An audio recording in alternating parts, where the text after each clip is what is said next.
கிறிஸ்து இயேசுக்குள் பிரியமாய் திறந்து கொள்ளப்பட்ட அன்பு பரிசுத்த சகோதர சகோதரிகளே, முதலாவது பரலோகத்தின் பிதாவாகிய தேவனுக்கு கர்த்தராகிய இயேசு கிறிஸ்து மூலமாக நன்றிகளையும் ஸ்தோத்திரங்களையும் எடுத்துக்கொண்டு இன்னைக்கான பரிசுத்தமான வார்த்தை பகிர்ந்து கொள்ளும்படி கிருபை செய்த நம்முடைய தேவனுக்கு நன்றி உள்ள இருதயத்தோடு நம்ம இந்த பாடத்தை நம்ம பார்க்க போகிறோம். பரிசுத்த சகோதர சகோதரிகளே, நம்ம ஏற்கனவே தொடர்ந்து கர்த்தராகிய இயேசு கிறிஸ்துடைய மரணத்தை குறித்து நம் பாடங்களை கேட்டு வந்துட்டுருக்குறோம்.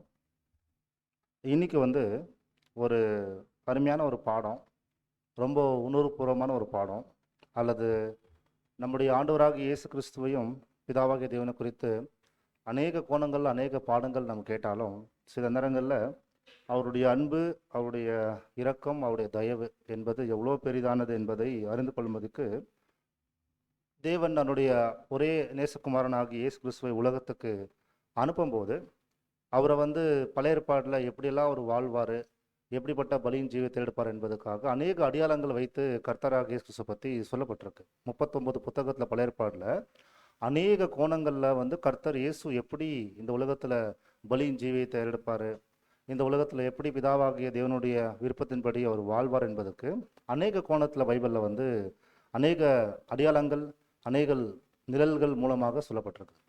அப்படி சொல்லப்படும் போது கர்த்தராகிய இயேசு கிறிஸ்துக்கு ஒரு காளையாக அவர் முன்னிட்டு குறிப்பாக சொல்லப்பட்டிருக்கு. அதாவது காளை பலியாக கர்த்தர் இயேசு செய்வார் போது பழைய ஏற்பாட்டில் பாவ நிவாரண பலி பண்டிகை வரும்போது ஒரு காளையை முன்மாதிரி வச்சு கர்த்தர் பற்றி அடையாளம் பேசப்பட்டிருப்பான். அதே போல் பழைய ஏற்பாட்டில் ஒரு பிரதான ஆசாரியனாக இயேசு கிறிஸ்துக்கு முன்னிட்டு பேசப்பட்டிருக்கும். அதுபோல் பழைய ஏற்பாட்டில் நீங்கள் பார்க்கும்போது ஈசாக்குடைய வாழ்க்கையை கர்த்தர் இயேசு கிறிஸ்துக்கு முன்னிட்டு பேசப்பட்டிருக்கும். இந்த மாதிரி பைபிளில் ஏகப்பட்ட ஒப்பனைகள் நமக்கு சொல்லப்பட்டிருக்கு. அதே போல் நீங்கள் பார்க்கும்போது பழைய ஏற்பாட்டில் கர்த்தராகிய இயேசு கிறிஸ்துடைய வாழ்க்கை குறித்து நம்ம பார்க்கும்போது அவருடைய அந்த ஒரு வாழ்க்கையானது ஒரு கண்மலைக்கு ஒப்பிட்டு பேசப்பட்டிருக்கும். கண்மலை உங்களுக்கு ஞாபகம் இருக்கு இல்லைங்களா? கண்மலை அடித்தார் என்பது சில ஒவ்வொரு இயற்கையாக இருக்கக்கூடிய அநேக விஷயங்களை வைத்து ஒப்பிட்டு கர்த்தருடைய வாழ்க்கை பற்றி பேசப்பட்டிருக்கும். சில மிருகங்கள் பற்றி நீங்கள் பார்க்கும்போது சொல்ல பழைய ஏற்பாட்டில் அநேக மிருகங்களை பலி செய்வதற்காக தேவன் சொல்லியிருக்கிறார். அப்படி பலிகளை ஏறெடுக்கும் போது அநேக காரியங்களை குறித்து தேவன் வேதத்தில் எழுதியிருந்தா கூட தன்னுடைய மகனாகிய இயேசு கிறிஸ்து உலகத்தில் இந்த பலியின் ஜீவியத்தை எடுக்கும்போது உலகத்தின் மீட்புக்காக தன் ஜீவனையே அவர் கொடுக்கும்போது அவர் எப்படிப்பட்டவராக வெளிப்படணும் என்பதை முன்கூட்டியே அநேக அதிகாரங்கள் எழுதி வச்சிருக்கிறார் பழைய ஏற்பாட்டில் எல்லாமே.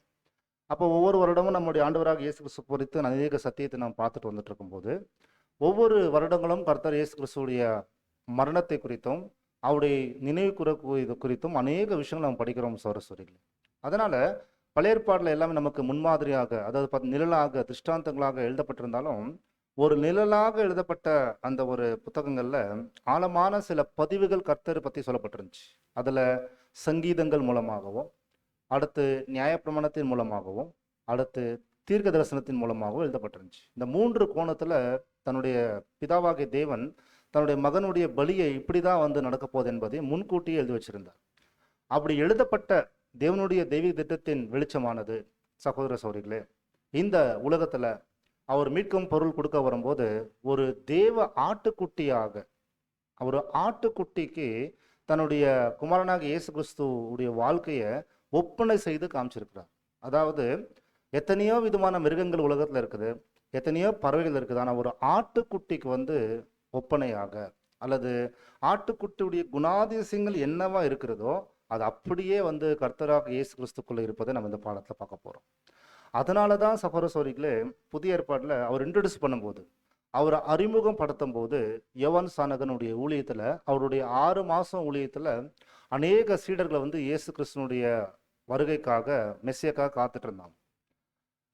யோவான் ஸ்நானகன் பேசின அந்த சத்தியத்தையும் அவர் அறிமுகம் படுத்தும் போது அநேக விஷயம் சொல்றாரு. பாருங்க, எனக்கு அப்புறம் ஒருத்தர் வருவாரு, அவருடைய பாதரட்சின் வாரை கூட நான் சுமப்பதற்கு நான் பாத்திரம் நல்லன்னு சொல்லி வார்த்தை பேசுறேன். அது மாத்திரமல்ல, நானோ உங்களை தண்ணீர்ல ஞானஸ்தானம் கொடுக்க போறேன், அவரோ பரிசுத்தாவிக்குள் ஞானஸ்தானம் தராருன்ற மாதிரி ஆழமான விஷயத்தை பேசியிருந்தார்.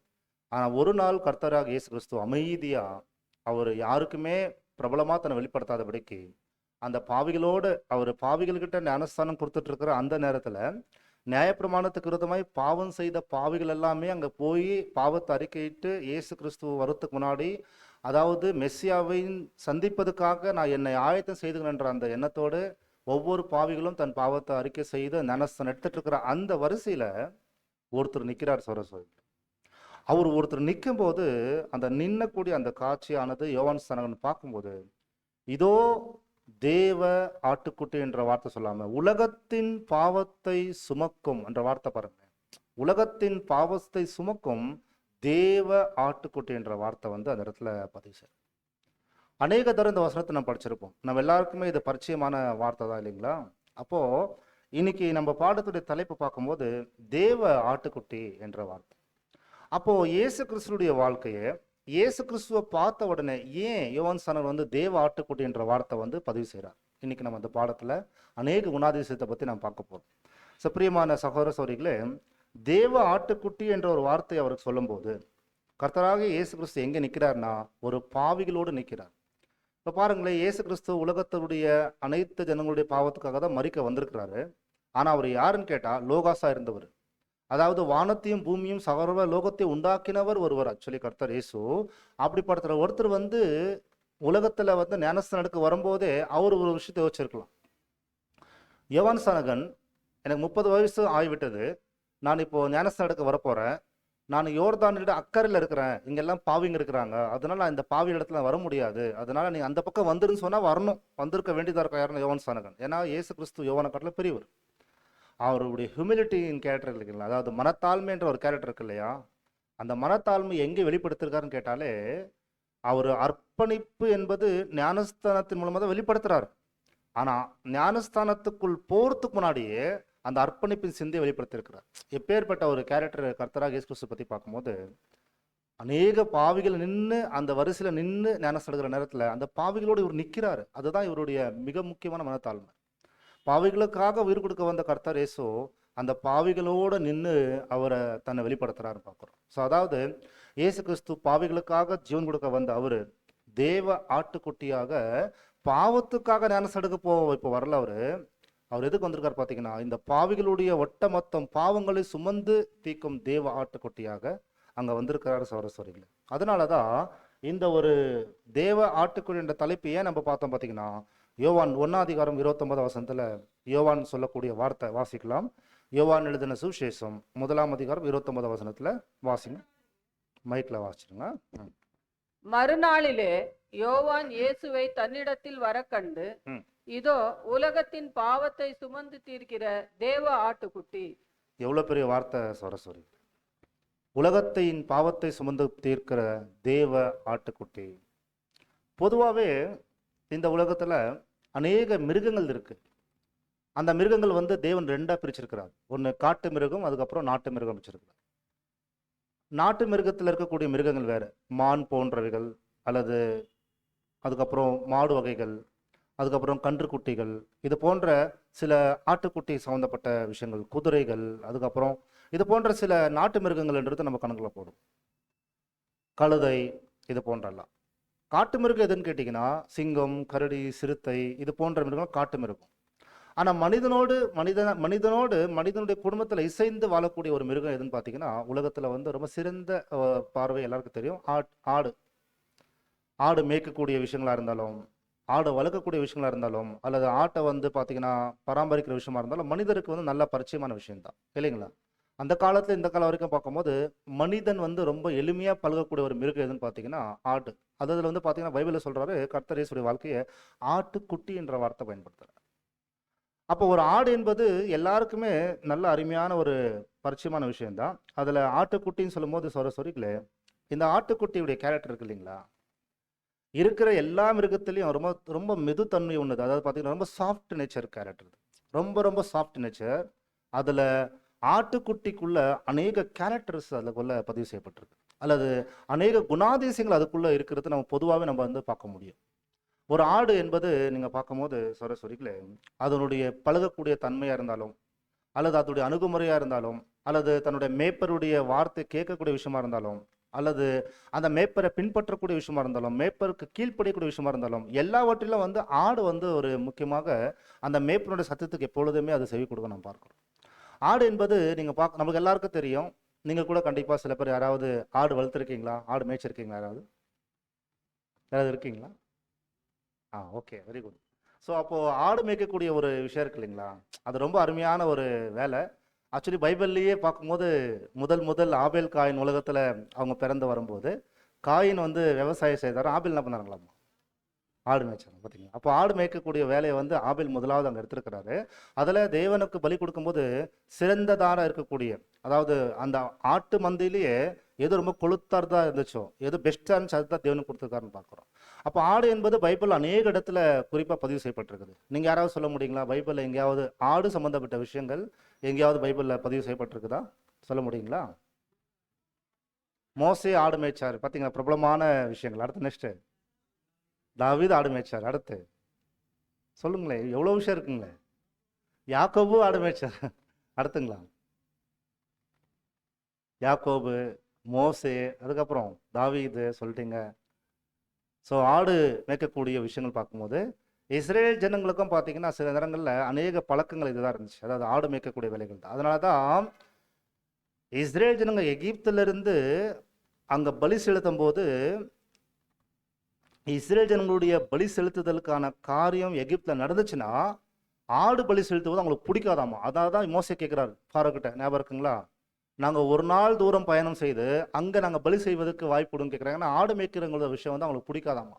ஏன் அப்படின்னா பிரமிட் கட்டினவர் யாருங்களா,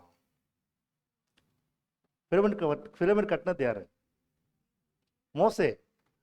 ஸோ மோசே வந்து சாரி மன்னிச்சிருங்க, மெல்கிசேதேக் வந்து இப்படி ஒரு ஆடு மேய்க்கக்கூடிய ஒரு வேலைகளை வந்து எப்படி செய்திருக்காருன்னா ஜனங்களை வந்து அப்படி மேய்ச்சிருக்கிறாராம். அதனால ஆடு சம்பந்தப்பட்ட விஷயங்கள் வரும்போது இஸ்ரேல் ஜனங்களை பார்த்தா இஸ்ரேல் ஜனங்களுடைய கொள்கையை வந்து அவங்களுக்கு பிடிக்காதுன்றது வசனத்தில் நான் படிக்கிறேன். ஸோ பெரும்பாலும் சகோதர சகோதரிகளே, ஆடு சம்பந்தப்பட்ட விஷயங்கள், ஆட்டுக்குட்டி சம்பந்தப்பட்ட விஷயங்கள் பைபிளில் மேக்சிமம் பைபிளில் வந்து அதிகமாக பதிவு செய்யப்பட்டிருக்கும். எனக்கு தெரிஞ்ச வரைக்குமே, வேதத்தில் வாசிச்சது வரைக்குமே, இது வரைக்குமே உலகத்தில் சிறந்த ஆடாக அநேக வருடங்களாக பலி செய்யப்பட்ட ஒரு மிருகம் எதுவாக தான் இருக்கும் பார்த்தீங்கன்னா, எதுதான் இருக்குங்களா, ஆடு மாற்றம் தான் அதிகமாக சொல்லப்பட்டிருக்கும். மனிதன் வந்து விடாமுயற்சியோட ஒரு உன்னதமான உயர்ந்த ஸ்தானத்துக்கு ஒரு பணக்காராக இருக்கிறாங்கன்னா ஆடு மேய்ச்சி தான் ரொம்ப ஒரு பணக்கார இருக்காங்க, வாய்ப்பு இருக்கு இல்லைங்களா, இருக்கு அப்படி வாய்ப்பு இருக்கா? பைபிளில் யாராவது அப்படி இருந்திருக்காங்களா, ரிச்சஸ்ட் மேன் யாராவது இருக்காங்களா? யோபு பார்த்தீங்களா, அவர்கிட்ட எத்தனையோ 1000 ஆடுகள் இருந்துச்சா சரஸ்வரி. அப்ராம் கிட்ட ஆடு மாடு இருந்துச்சா நான் பார்க்குறோம். ஸோ அதனால ஆடு என்பது எல்லாருக்குமே பரிச்சயமான விஷயம். நம்ம எல்லாருக்குமே தெரியல இல்லைங்களா சரஸ்வரிகளே, இஸ்ரேல் ஜனங்க எகிப்துலேருந்து விடுதலை ஆகணும்னா கூட என்ன தேவைப்படுச்சுங்க, இஸ்ரேல் ஜனங்க எகிப்துல விடுதலை ஆகுவதற்காக தேவன் நியமிச்ச மிருகம் எதுங்களா, பார்த்தீங்களா, ஞாபகம் இருக்குங்களா? உங்கள் வீட்டில் ஒரு வயதுக்கான ஒரு ஆட்டுக்குட்டியை நீங்கள் எடுத்து முதலாவது மாதம் 10வது நாளிலே நீங்கள் என்ன பண்ணணும்னா கொண்டு வந்து அந்த வீட்டின் தலைவர் என்ன பண்ண பார்த்தீங்கன்னா அது ஒரு 4 நாள் நல்லா பராமரிக்கணும். அதுக்கப்புறம் 4வது நாள் சாயந்தரத்தில் அதை பலியாக்கப்படணும் இல்லைங்களா? அப்போ இயர்லி ஒன்ஸ் இஸ்ரேல் ஜனங்க வழக்கம் போல எத்தனையோ ஆயிரக்கணக்கான ஆடுகளை வந்து எருசலேமுக்கு கொண்டு வருவாங்க. கிட்டத்தட்ட 2 லட்சம் ஆடுகள் வந்து கொல்லப்படும். எங்கேன்னு பார்த்தீங்கன்னா பஸ்கா பண்டிகை அன்னைக்கு, கவனிக்க முடியுதுங்களா? பஸ்கா பண்டிகை அன்னைக்கு கிட்டத்தட்ட 2 லட்சம் ஆடுகள் மேலே வந்து பஸ்கா பண்டிகை அன்னைக்கு கொல்லப்படுமா, அதாவது பலியாக்கப்படுமா. அதனால தான் இயேசு கிறிஸ்து கூட நீங்கள் கவனிச்சு பார்த்தீங்கன்னா அந்த கெத்ரோன் பள்ளத்தாக்கை கடந்து போனார்னு ஒரு வருஷம் நீங்கள் படிச்சிருக்கீங்களா? யோவானில் படிச்சு பார்ப்போம். அவர் ஜபம் செய்து கேத்ரோன் பள்ளத்தாக்கை கடந்து போனார்னு ஒரு வார்த்தை வந்து உங்களுக்கு படிச்சிருப்பீங்க, யோவானில் இருக்கு, ரொம்ப அருமையான புத்தகம். அதாவது ஜபம் செய்து கெஸ்தேமனுக்குள்ள கடந்து போகும்போது அந்த ஆற்று அவர் கடந்து போனாருன்னு பைபிளில் சும்மாலாம் எந்த ஒரு வார்த்தையும் சும்மா எழுதாது. அந்த ஆற்று கடந்து போகும்போது கெத்ரோன் ஆற்று கடந்து போனாருன்னு வரும். ஏன் அந்த வார்த்தை குறிப்பாக வரும் பார்த்தீங்கன்னா, அடுத்த நாள் பஸ்கா பண்டிகை அன்னைக்கு 2 லட்சம் ஆடுகள் மேலே பலி செலுத்தப்படும். அந்த ஆலயத்தில் பலி செலுத்தக்கூடிய அந்த ஆட்டுடைய ரத்தம் கவனிங்க, பின்னாடி வாசல் வழியா, புரியுதுங்களா, பின்னாடி வாசலுடைய பின்னாடி வழியாக அந்த ரத்தம் கடந்து போகுமா. எங்கே? அந்த கெத்ரோன் பள்ளத்தாக்குல தான் ரத்தம் கடந்து போகுமா. இப்போ கர்த்தர் அதை ஏன் பார்த்துட்டு போனாருன்னு கேட்டிங்கன்னா, இந்த ராத்திரியோட இந்த பலிகளுக்கான முடிவு நிறைவு பெறும். இத்தனை 1000 வருடமா, கிட்டத்தட்ட 1845 வருஷமா ஒரு நிழலான ஆடு உடைய ரத்தம் தான் இந்த கெத்ரோன் பள்ளத்தாக்கில் கடந்து போனது. இந்த ராத்திரி நான் கெஸ்தேமன் தோட்டத்துக்குள்ள கடந்து போக போறேன். என்னுடைய ரத்தம் தான் மனிதனுடைய பாவத்துக்காக விலையேறப்பட்ட ரத்தம் சிந்துதல் என்னுடைய சரீரத்தில் நடக்க போது. நான் தான் அந்த பஸ்காவுடைய உண்மையான ஆட்டுக்குட்டி. பார்த்தீங்களா எந்த அளவுக்கு ஒவ்வொரு வார்த்தை நுணுக்கமான வார்த்தை சரஸ்வரியில். நான் தான் அந்த பஸ்காவுடைய ஆட்டுக்குட்டி என்று நினைத்து கர்த்தர் இயேசு அந்த பள்ளத்தாக்கு கடந்து போயிருக்கிறாரு. யோசிச்சு பாருங்க. அப்படிப்பட்ட கர்த்தராகி இயேசு கிறிஸ்துவுக்கு வேதத்துல அநேக நாமங்கள் கொடுக்கப்பட்டிருந்தாலும் அநேக ஒரு பொருளுக்கோ இல்லை ஒரு மிருகத்துக்கோ இல்லை ஒரு எந்த இயற்கையா சம்பந்தப்பட்ட எந்த விஷயத்துக்கு கர்த்தருக்கு ஒரு பேர் கொடுக்கப்பட்டிருந்தா அந்த பேருக்கு தகுந்தது தான் அவருடைய வாழ்க்கையா இருக்கும் நாம் பார்க்கிறோம். உதாரணத்துக்கு இயேசு என்ற வார்த்தைக்கு என்ன அர்த்தங்களா? ரக்ஷகர், ஸோ மனுக்குலத்தை ரட்சிக்கக்கூடியவர். மெஸ்ஸே என்ற வார்த்தைக்கு என்ன அர்த்தங்களா? அதாவது அபிஷேகம் பண்ணப்பட்டவர். யார் எதுக்கு அபிஷேகம் பண்ணப்பட்டாங்க?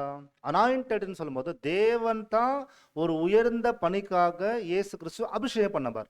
ஏன் அபிஷேகம் பண்ணாரு? ரட்சிப்பதுக்காக. யாரை ரட்சிப்பதுக்காக? மனுக்குலத்தை ரட்சிப்பதுக்காக. அதான் நம்ம கடந்த ஒரு பாடத்துல பார்த்தோம், சன் ஆஃப் மேன் என்ற வார்த்தை பார்த்தோமா, மனுஷகுமாரன் என்ற வார்த்தை பார்த்தோமா. அப்படின்னா அதோட அர்த்தம் என்னங்களா? மனிதகுமாரன் எழுந்து போனதையும் தேடவும் ரட்சிக்கவும் வந்தாரு. அப்போ அந்த அந்த வார்த்தை கவனிங்களேன். ஒவ்வொரு வார்த்தை கர்த்தர் குறிப்பா சொல்றாருன்னா அதுல ஆழமான அர்த்தம் இருக்கு. இப்ப மனிதகுமாரனாகி இயேசு கிறிஸ்து இழந்த போனதை தேடவும் ரட்சிக்க வந்தார் என்ற கான்செப்ட் ஃபேக்ட். ஆனா அது ஒரு மிருகத்தன்மையில காமிச்சுதான். அதை ஒரு மிருகத்தை காண்பிச்சு அவருடைய வாழ்க்கையை குறிப்பிட்டு சொன்னா எப்படி சொல்லலாம்? ஒரு ஆட்டுக்குட்டியாக, ஒரு ஆட்டுக்குட்டி பலிக்கு தேவையாக இருக்கும்போது அந்த ஆட்டுக்குட்டி எப்படியெல்லாம் செயல்படுமோ அப்படி செயல்பட்டவர் தான் நம்முடைய ஆண்டவராக இயேசு கிறிஸ்து. அப்ப நம்ம இன்னைக்கு பாடத்துல எப்படி பார்க்க போறோம் பாத்தீங்கன்னா, ஆட்டுக்குட்டிக்குள்ள என்னெல்லாம் குணாதிசயம் இருக்கோ, ஆடுக்குள்ள என்னெல்லாம் குணாதிசயம் இருக்குதோ அது அப்படி யாருக்குள்ள இருந்துச்சுங்களா? தேவனுடைய மகனாகி இயேசு கிறிஸ்துடைய வாழ்க்கையை தேவன் எப்படி வர்ணிச்சிருக்காருன்னு கேட்டீங்கன்னா சொரிக்கல. ஒரு எக்ஸாம்பிள் 7ஆம் தூதன் சொல்றாரு. நீங்க பிலிப்பியர் 2:5 அது படிக்க வேண்டியதில்லை. அந்த வசனத்துக்கான கமெண்ட்ரி என்ன சொல்ற பார்க்கும்போது எக்ஸலண்டான கமெண்ட் கொடுக்குறான். ஒரு தூரமான இருக்கக்கூடிய ஒரு பொருள், அதாவது நட்சத்திரம் நினச்சிக்கோங்களேன். அந்த நட்சத்திரத்தை நம்ம கிட்ட போய் பார்க்கணும்னா நம்ம என்ன பொருள் யூஸ் பண்ண முடியும்? யூஸ் பண்ணா நல்லா இருக்கும். ரொம்ப தூரத்துல இருக்கிற ஒரு பொருள், டெலிஸ்கோப், கரெக்டுங்களா? இப்போ ரொம்ப தூரத்துல இருக்கிற அந்த ஒரு நட்சத்திரத்தை பார்க்கும்போது டெலிஸ்கோப் மூலமா தான் நம்ம அதை பார்த்தா கிட்டே தெரியும், கரெக்டுங்களா? அப்படி பயன்படுத்துங்கன்றாரு. அப்படி பயன்படுத்தி பாருங்க இயேசு கிறிஸ்துவோடைய வாழ்க்கையை. ரொம்ப தூரத்துல இருக்க மாதிரி நீங்க பார்க்காதீங்க அவருடைய வாழ்க்கையை. டெலிஸ்கோப் மூலமா என்ன பண்ணுங்கன்னா அப்படி பார்க்கறது போல வசனத்தை ஆராய்ச்சி பண்ணுங்க. ரொம்ப கிட்ட கொண்டு வாங்க கர்த்தருடைய வாழ்க்கையை. அவரை ரொம்ப நெருங்கி அவரை பாருங்கன்னு சொல்லி அவரை கான்செப்ட் சொல்றாரு. அடுத்து கண்ணுக்கு தெரியாத சில வைரஸ் எல்லாம் இருக்கு. நம்முடைய கண்ணுக்கே தெரியாத சில மைக்ரோஸ்கோப்ல ரொம்ப ரொம்ப ரொம்ப மைனூட்டா இருக்கும். அது எதுல பார்த்தா கண்டுபிடிக்க முடியும்? எதுங்களா? மைக்ரோஸ்கோப்ல பாத்தீங்கன்னா ஜஸ்ட் மைன்யூட்டா இருக்கிற விஷயங்கள் கரெக்டா அது லேப்ல பாக்குறாங்க பாத்தீங்களா, சின்ன சின்ன அணுக்கள் பாக்குறாங்க. அப்படி தேவனுடைய டிவைன் பிளான்ல இயேசு கிறிஸ்து ஒரு கேலரியா இருக்கிறாருன்னு சொல்றாரு. கேலரின்னு உங்களுக்கு புரியுதுங்களா? கேலரின்ற வார்த்தை எங்க நம்ம படிக்கிறோம்? கேலரி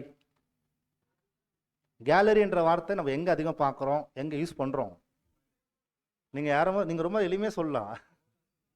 நமக்கு ஒரு கேலரி இருக்கா பாத்தீங்களா போன்ல, அந்த போன்ல கேலரியில தான் அடிக்கடி கை போவோம், கரெக்டுங்களா? அங்க என்னெல்லாம் இருக்கும்? அவ்வளவுதானுங்க. போட்டோஸ், அதுக்கப்புறம் வீடியோஸ், அப்புறம் நமக்கு தேவையான எல்லாமே அதுல சேகரிச்சு வச்சிருப்போமா? தேவனுக்குன்னு ஒரு கேலரி இருந்துச்சுன்னா அந்த கேலரிக்குள்ள கிறிஸ்து மாற்றதா இருப்பாராம். எவ்வளவு ஆழமான வார்த்தை பார்த்தீங்களா? இப்போ உங்களுக்கும் எனக்கும் இந்த வாழ்க்கையில பிரதானமான இடத்துல இயேசு கிறிஸ்து இருந்தாருன்னா நம்முடைய போன்ல அதிகமாக யாரை பற்றி தான் இருக்கும்? பார்த்து எவ்வளோ ஆழமான விஷயம் பார்த்தீங்களா? இதெல்லாம் எழுதியிருக்காரு. இப்போ நம்முடைய கான்செப்ட், பாடத்துடைய கான்செப்ட் வரலாம்.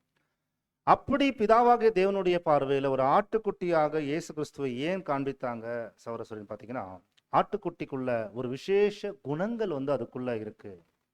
வேற எந்த மிருகத்திலும் அப்படி கிடையாது. பாருங்க, அவரை பலி செய்வதற்கு வேற எந்த மிருகத்தை கொண்டு வரல. பாருங்க, எத்தனை மிருகம், மான் குட்டி கூட இருக்குது, நல்ல அருமை துள்ளி அது குதிக்கும். ஆனா மான் குட்டியை கர்த்தர் இயேசு கிறிஸ்து பலி ஆடுக்கு ஒப்பிட்டு பேசல. ஆனா மான் குட்டி போல கர்த்தர், மான் குட்டிக்கும் இயேசு கிறிஸ்து பத்தி சொல்லப்பட்டிருக்கு பைபிள்ல, உன்னத பாட்டுல சொல்லப்பட்டிருக்குங்களா? மானை போல கர்த்தர் இயேசு 2ஆவது வருகை வருவதை அங்க காமிச்சிருப்பான். அது எக்ஸலண்டான எக்ஸாம்பிள். ஆனா ஆட்டுக்குட்டியை ஒரு முன்னுதாரணமா காண்பிச்சு சொல்றாங்கன்னா, ஆடுக்குள்ள என்னெல்லாம் குணாதிசயம் இருக்குதோ அது ஒன்னொன்னையும் கிறிஸ்துவ வாழ்க்கையில நம்ம பார்க்க முடியும். நம்ம என்னெல்லாம் கிறிஸ்துக்குள்ள பாக்குறோமோ சௌரஸ்வரிகளை, அவருக்கு அப்புறம் இன்னொரு வகுப்பார பைபிள்ல ஆடுக்கு சம்பந்தப்பட்டு பேசப்படுது. யாருங்களா? அவருக்கு அப்புறம் இன்னொரு வகுப்பார பேசப்படுது ஆடுன்ற வார்த்தை. யாருக்கு? பாத்தீங்களா? எவ்வளவு அருமையான விஷயம். அவருக்குள்ள என்னெல்லாம் பாக்குறோமோ அதை நமக்குள்ள கூட நம்ம என்ன பண்ணலாம் பார்த்தோன்னா அந்த குணாதிசயங்கள் கொண்டு வரலாம். அதனால சகோதரர்களே, ஆட்டுக்குட்டி என்பது ஒரு மிக முக்கியமான குணாதிசயங்கள் ஒன்று. எதுன்னு பார்த்தீங்கன்னா அதுக்குள்ள இருக்கக்கூடிய சாந்த குணம். ஆட்டுக்குட்டிக்குள்ள ஒரு சாந்த குணம், மீக்னஸ், அதுக்குள்ள ரொம்ப அருமையா.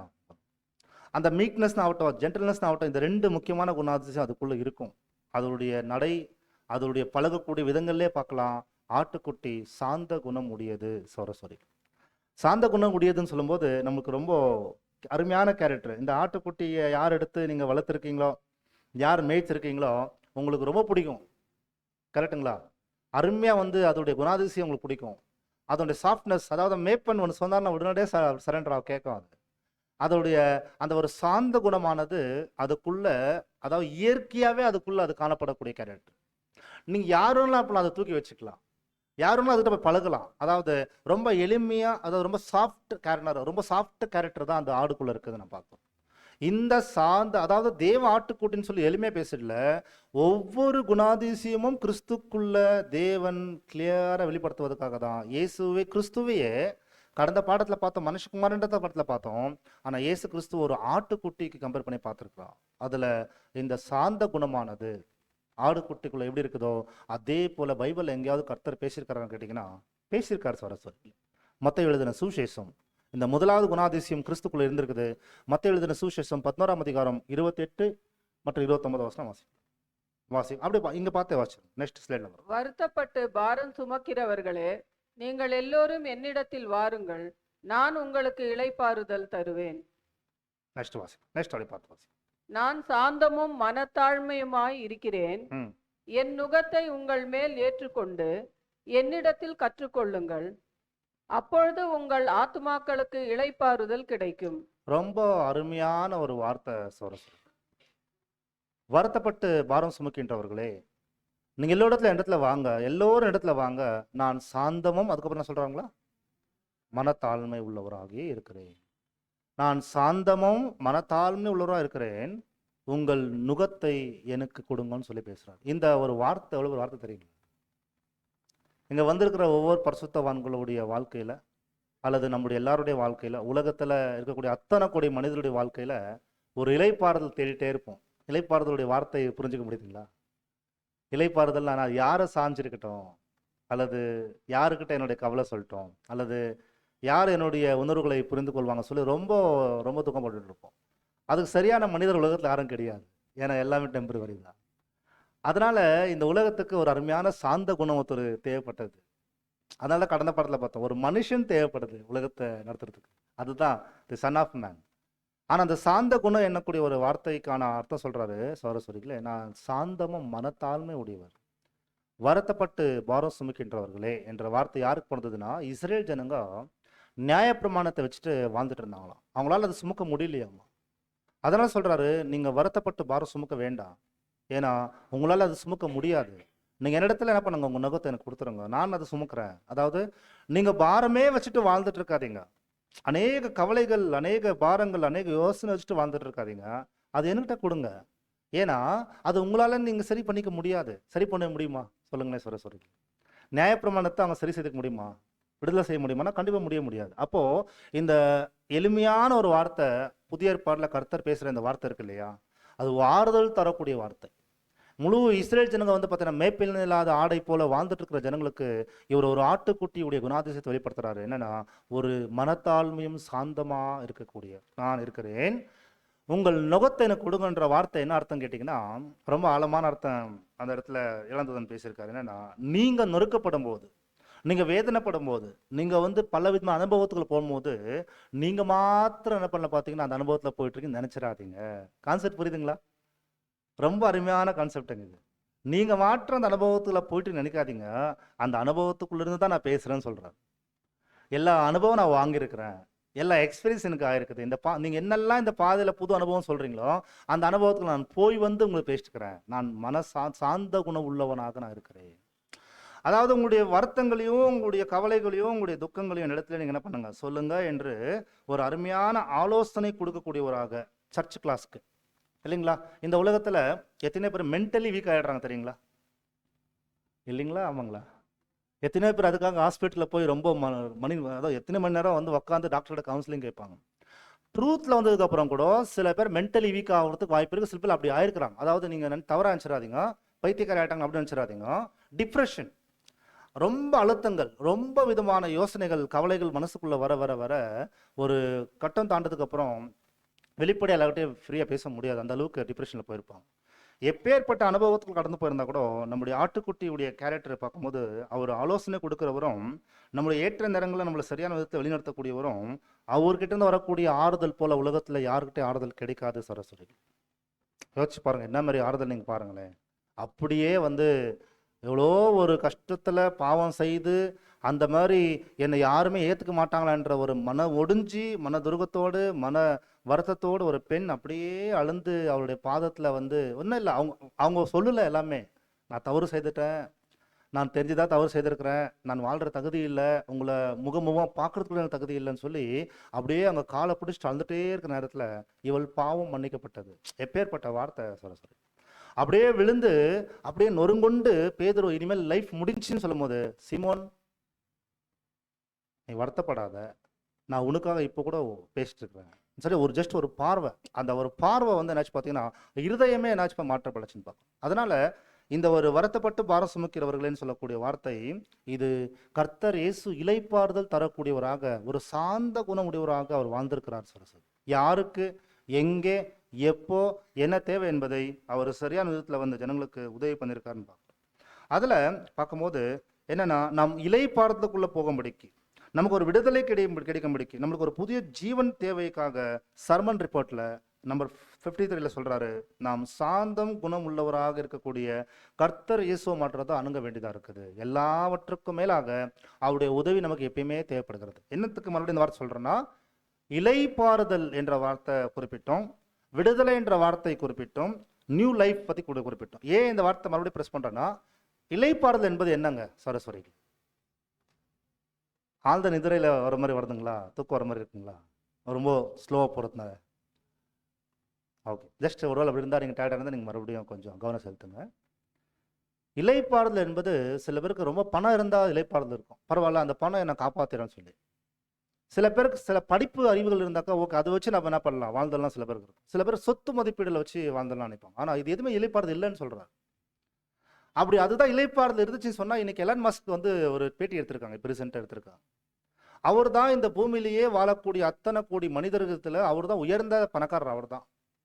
ஆனா நீங்க என்ன தேடுறீங்க மறுபடியும் கேட்டாங்க, நான் ஒன்னு தேடிட்டு இருக்கேன் கிடைக்க மாட்டேதுன்னு சொல்றாரு.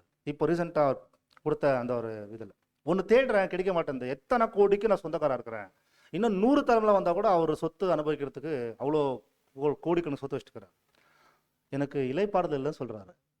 யோசிச்சு பாருங்க, வேர்ல்ட் டாப்பஸ்ட் ப்ளஸ்ல அவர் இருக்காரு, எனக்கு நிம்மதி இல்லைன்னு சொல்றாரு. அப்ப யோசிச்சு பாருங்களேன், நம்ம கிட்ட என்ன இல்லைங்க, மிகப்பெரிய படிப்பறிவு சொத்து அதுக்கப்புறம் பார்த்தீங்கன்னா எதுவுமே கிடையாது. ஆனா இளைப்பாறுதல் ஒன்று உங்கள்கிட்ட இருக்குதானாக்கா நீங்க உறுதியா சொல்ல முடியும். ஏங்க இன்னைக்கு என்ன அனுபவம் இருந்தாலும், எந்த கடினமான அனுபவத்துல போயிட்டு இருந்தாலும், இது எல்லாமே தேவனால் மாற்ற முடியும், இயேசு கிறிஸ்து மாத்திருவார் எல்லாத்தையும். அந்த தெய்வீக இளைப்பாறுதல் என்பது இந்த எல்லா சூழலையும் அவரால் மாற்ற முடியும். உலகத்துல இருக்கிற அத்தனை கோடி மனிதரையும் கிறிஸ்துக்குள்ள கூட்டி சேர்க்கறதுக்கு தேவனுக்கு வல்லவராக இருக்கிறார். எத்தனை பேர் எப்படின்னா வாழ்ட்ட பரவாயில்ல, யார் எப்படின்னா பாவம் செய்யட்ட பரவாயில்ல, உலகத்துல இருக்கிற அத்தனை பேரும் அது எல்லாத்தையும் கிறிஸ்துக்குள்ள கூட்டி சேர்ப்பார் என்ற ஒரு நம்பிக்கை இருக்கு. பார்த்தீங்களா, நானும் ஒரு அனுபவத்துல இப்ப இருக்கிறேன், அந்த அனுபவம் கூட ஏதோ நன்மைக்காக தான் தேவன் நன்மைச்சிருக்கிறாரு, இதுல கூட தேவன் என்ன கண்டிப்பா பாதுகாத்து வருவார் என்ற ஒரு இளைப்பாறுதல் இருக்குது இல்லையா. இளைப்பாறுதல் என்ன தெரியுங்களா, ரொம்ப எளிமை. நமக்கு எல்லாமே பிரச்சனை இப்போ கூட இருக்கும், ஸ்டில் இப்போ வரைக்கும் நமக்கு எல்லா அனுபவம் போயிட்டு தான் இருக்குது. ஆனா இருந்தாலும் நான் என்ன பண்றேன், அதுக்குள்ள ஒரு சந்தோஷத்துக்குள்ள நான் இருக்கிறேன் அன்ற ஒரு சீக்ரெட் உங்களுக்குள்ள எனக்கு வருதுன்னா, அந்த கேரக்டர் எங்கேருந்து வந்துட்டு இருக்கு. கர்த்தர் இயேசு கிறிஸ்து சொல்றாரு, நான் சாந்தமும் மனத்தாழ்மை உடையவர், என்னிடத்தில் உங்க நுகத்தை கொடுங்கன்னு சொல்லும்போது என்ன சொல்றாருன்னா, நீங்க எல்லாவற்றையும் மேல போட்டு உக்காந்துட்டு இருக்காதீங்க, உங்களால தான் உங்களை முழுமையா உங்களை நடத்திக்க முடியும்னு நினைச்சிடாதீங்க. ரொம்ப எளிமையா இந்த பாயிண்ட் பார்க்கலாங்களா, ரொம்ப அருமையா சொல்றாரு. ஏழாம் ரிஃபரன்ஸ் நம்பர் 1961ல, உங்களுக்கு நீங்களே வெளிக்காட்டியா இருக்காதீங்க. வார்த்தை புரிய முடிஞ்சுங்களா? உங்களுக்கு நீங்களே வெளிக்காட்டியா இருக்காதீங்கன்னா, நான் ஒரு பிளான் வச்சிருக்கேன், அந்த பிளான்ல இந்த வாழ்க்கை போயிட்டே இருக்கிறேன்னு சொல்லி தயவு செய்து பிக்ஸ் பண்ணாதீங்க, அது எல்லாம் ஃபெயிலியர் ஆகும். ஏன் கேட்டா, நான் தான் உங்களுடைய வழிகாட்டி, நான் தான் உங்களுடைய போதகர், நான் தான் உங்களுடைய மேய்ப்பர், என் பின்னாடி நீங்க வந்துருங்க, அதுதான் நான் போடக்கூடிய திட்டத்தின்படி நீங்க வாழுங்க, அந்த திட்டத்துக்குள்ள உங்க வாழ்க்கையை அமைச்சுக்குங்கன்றது தான் கான்செப்ட். நீங்க உங்களுக்கே ஒரு வழிகாட்டியா இருந்துடாதீங்க. வழிகாட்டி என்ன அர்த்தங்களா, ஒரு சில பேருக்கு ஒருத்தர் சொல்லி கொடுத்தா கத்துக்கு நம்ம வாழ்வாங்க, கரெக்டுங்களா, ஒருத்தர் முன்னாடி போனா அங்க வாழ்வாங்க. ஆனா ஒரு சில பேருக்கு இது எனக்கு யாரும் சொல்ல வேண்டியதில்லை, நான் எனக்கு என்ன பண்றேன் நான் போதிக்கிறேன்னு சொல்லி ஒரு சில பேர் இருப்பாங்க. பாத்தீங்களா, அவங்களும் சொல்லக்கூடிய வார்த்தை பார்த்தீங்கன்னா, உங்களுக்கு நீங்களே ವಳಿಕಾಟಿಯಾಗಿ ಆಡಾದೀங்க. ಕಾಣದಲ್ಲಿ ಇರ್ಬೇಕಂದ್ರೆ ನಿಮಗೆ ನೀವೇ ದಾರಿ ತೋರಿಸುವವರು ಆಗಬೇಡಿ ಅಂತಂದ್ರೆ, ನಿಮ್ಮನ್ನ ನೀವೇ ಸೆಲ್ಫ್ ಎಕ್ಸಾಮಿಷನ್ ಮಾಡ್ಕೊಂಡು ನೀವೇ ಹೋಗ್ತೀನಂತ ಹೋಗ್ಬೇಡಿ என்ற வார்த்தை ரொம்ப ஆழமா பேசுறாரு. அப்படின்னா என்ன அர்த்தம் பார்த்தீங்கன்னா, இந்த சாந்த குணம் உள்ளவர் என்ற வார்த்தைக்கு இன்னும் அருமையான வார்த்தை பதிவு செய்றாங்க. சமுதாயத்துல இஸ்ரேல் தேசத்துல நுறுக்கப்பட்டு, அவமானப்பட்டு, புறக்கணிக்கப்பட்டு, உதாசீனப்படுத்தப்பட்ட சில நபர் வாழ்ந்துட்டு இருந்தாங்களாம். உண்மையாகவே வாழ்ந்துட்டு இருந்தாங்க. அப்படிப்பட்ட மனிதர்களுக்கு வந்து சமுதாயத்துல இடம் கிடைக்காத போகும்போது தான் கர்த்தர் சொல்றாராம், வருத்தப்பட்டு பாரம் சுமக்கிறவர்களே, என்னிடத்துல நீங்க வாங்க, உங்களுக்கு என்ன இளைப்பாறுதல் வேணும், நான் உங்களை ஏற்றுக்கிறேன். தேவாலயத்துக்கு நீங்க போறதுக்கு போது உங்களை தடை செய்றாங்களா? அந்த தேவாலயத்துக்கால உயர்ந்தவர் நான் நிக்கிறேன் என்றவா. எவ்வளவு பெரிய வார்த்தை பார்த்தீங்களா? அவ்வளோ அந்த ஆழமான விஷயத்த வந்து கர்த்தர் சொல்லும்போது அவர் மனத்தாழ்மையா இருந்திருக்கிறாரு. இன்னொரு வார்த்தை வந்து அருமையான வார்த்தை அந்த இடத்துல பதிவு செய்றார். இது இன்னும் கர்த்தர் ஆட்டுக்குட்டி தான், ஆட்டுக்குட்டியுடைய குணாதிசயம் அவருக்கு இருக்குன்னு சொல்லும்போது ரொம்ப ஆழமான ஒரு வார்த்தை பதிவு செய்திருக்காங்க. ஃபர்ஸ்ட் ஆஃப் ஆல், இயேசு கிறிஸ்துவுக்கே அவர் வாழ்ந்த நாட்கள்ல அவருக்கு மதிப்பு இல்லைங்களா? எங்கெங்களா? யோசிச்சு பாருங்க. சொந்த ஊர்ல சொந்த வீட்டில் மதிப்பு இல்லாத இருக்கும்போது, இப்போ எக்ஸாம்பிள் சொல்றேன், நீங்க வாழ்ற வீட்டில் நீங்க செய்யக்கூடிய அநேக நன்மைகளை மதிப்பிடாத போகும்போது, வீட்டில் உங்களுக்கு எந்த அளவுக்கு அந்த ஒரு மதிப்பு இல்லாத போகும்போது மனசு வருத்தவரமா வராதுங்களா? வராதுங்களா? எவ்வளோ செய்கிறோம், எவ்வளோ பண்ணிட்டு இருக்கோம், எவ்வளோ ஓடி ஓடி உழைக்கிறோம், ஆனால் ஒரு அப்ரிசியேஷன் இல்லையே, அதாவது ஒரே ஒரு பாராட்டுதல் இல்லையே என்ற மாதிரி ஃபீல் வர இல்லைங்களா? ஆனால் அந்த கேரக்டருக்கு எக்ஸாம்பிள் கர்த்தர் வாழ்ந்திருக்கிறார். என்ன சொல்றாருன்னா, மத்தேயு 8ஆம் அதிகாரம், இந்த ஸ்லைட்ல இருக்காது, மத்தேயு 8ஆம் அதிகாரத்தில் 20ஆம் வசனத்தை வாசிங்களேன். அவர் எப்படி இளைப்பாறுதலுக்குள்ள இருந்திருக்காருன்னு பார்க்கலாம். அந்த ஆட்டுக்குட்டியுடைய கேரக்டர் எப்படி இருந்து பார்க்கலாம். மத்தேயு 8ஆம் அதிகாரம் 20ஆம் வசனம். Matthew chapter 8 verses 20. அதற்கு இயேசு, ம் நரிகளுக்கு குழிகளும் ஆகாயத்து பறவைகளுக்கு கூடுகளும் உண்டு, ம் மனுஷகுமாரனுக்கோ தலை சாய்க்க இடமில்லை என்றார். இதுதாங்க அவருடைய வாழ்க்கை. மனுஷகுமாரனுக்கு என்ன இல்லைங்களா, தலை சாய்க்க இடமே இருந்தது இல்லையா?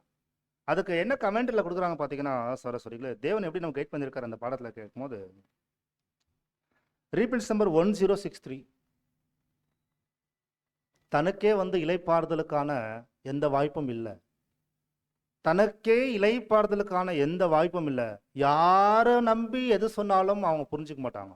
இவர் ஆறுதல் படுத்தக்கூடிய ஒருத்தரும் இருக்க மாட்டாங்க.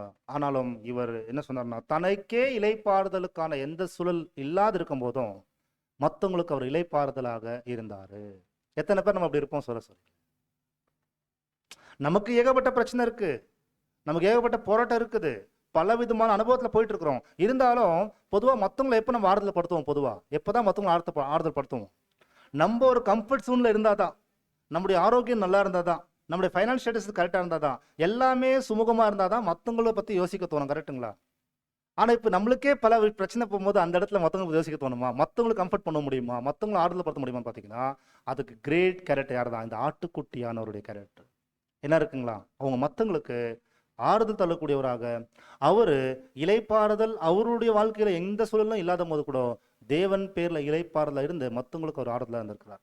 ஸோ அருமையான ஒரு ஆட்டுக்குட்டியுடைய கேரக்டர், சாந்த குணத்தை உடையவராக அவர் அங்கே காணப்பட்டிருக்காரு சோரஸ்வரி. இது முதலாவது. அவரை ஏன் வேதத்தில் ஆட்டுக்குட்டி என்ற வார்த்தை பதிவு செய்யப்பட்டிருக்காங்கன்னா, முதல் ரீசன் பார்த்துட்டோம் எதுங்களா?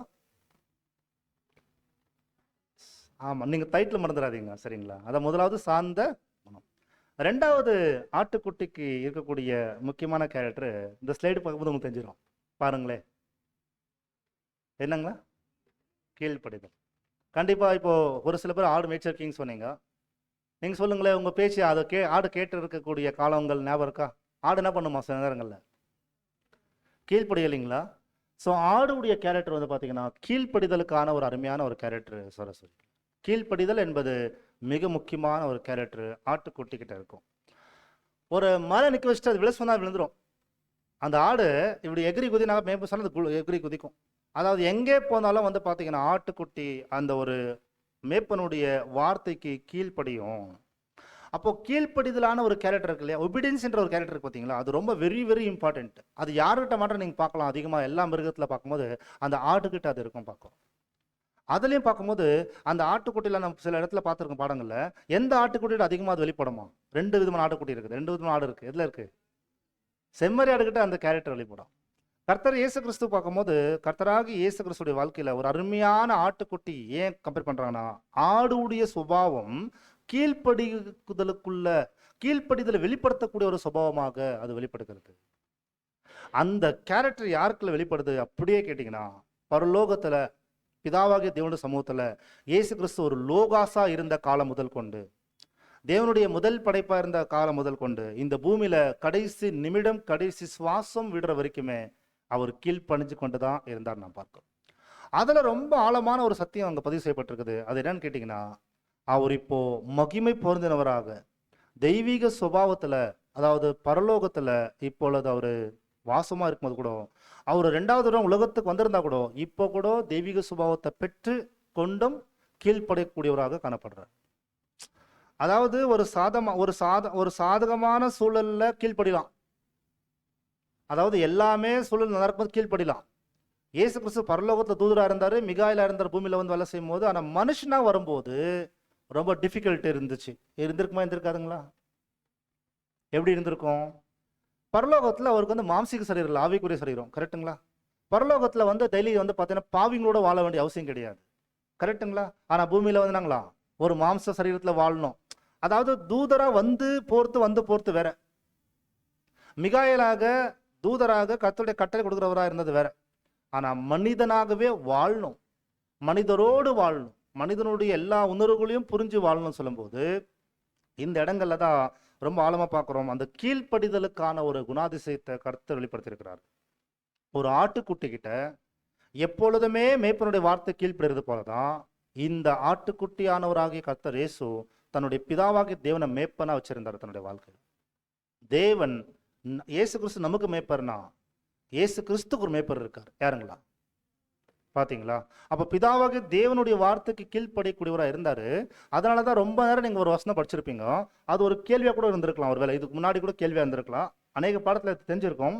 கீழ்ப்படிதல் என்பது எப்படி அவர்கிட்ட வெளிப்படுச்சுன்னு கேட்டீங்கன்னா, பாருங்க, எபிரேயர் 5ஆம் அதிகாரம் 7ஆம் வசனம் வாசிங்க. 7ஆம் வசனம் வாசிங்க. அவர் மாம்சத்தில் இருந்த நாட்களில் தம்மை மரணத்தினின்று ரட்சிக்க வல்லமை உள்ளவரை நோக்கி பலத்த சத்தத்தோடும் கண்ணீரோடும் விண்ணப்பம் பண்ணி வேண்டுதல் செய்து தமக்கு உண்டான பயபக்தியின் நிமித்தம் கேட்கப்பட்டு, அடுத்து வாசிங்க அப்படி, அவர் குமாரனாய் இருந்தும் பட்ட பாடுகளினாலே கீழ்ப்படிதலை கற்றுக்கொண்டு. உங்க எல்லாருக்குமே வந்து கண்டிப்பா ஒரு சிந்தனைகள் அந்த வேத வசனத்தை வாசிக்கும் போது, அவர் குமாரனா இருந்தும் பட்ட பாடுகளினாலே கீழ்ப்படிதலை கற்றுக்கொண்டார்னு வார்த்தை இருக்கு இல்லையா? இப்போ ஒரு கேள்வி, எப்பயுமே பரிபூர்ணமா தானே இருக்கிறார் கர்த்தர் இயேசு கிறிஸ்து. எந்த இடத்துல ஒரு குறை கூட அவர்கிட்ட இல்லையே, பாவம் கூட இல்லையா? அப்ப ஏன் கீழ்ப்படிதல் கற்றுக்கொள்ளணும்னு ஒரு கேள்வி யாருக்கா வந்திருக்குங்களா? யாருக்கும் வரலைங்களா? இவரு ஏன் கீழ்ப்படிதல் கற்றுக்கொள்ளணும்? நம்ம தான் பாவிகள் கீழ்ப்படி கற்றுக்கொள்ளணும், ஓகே.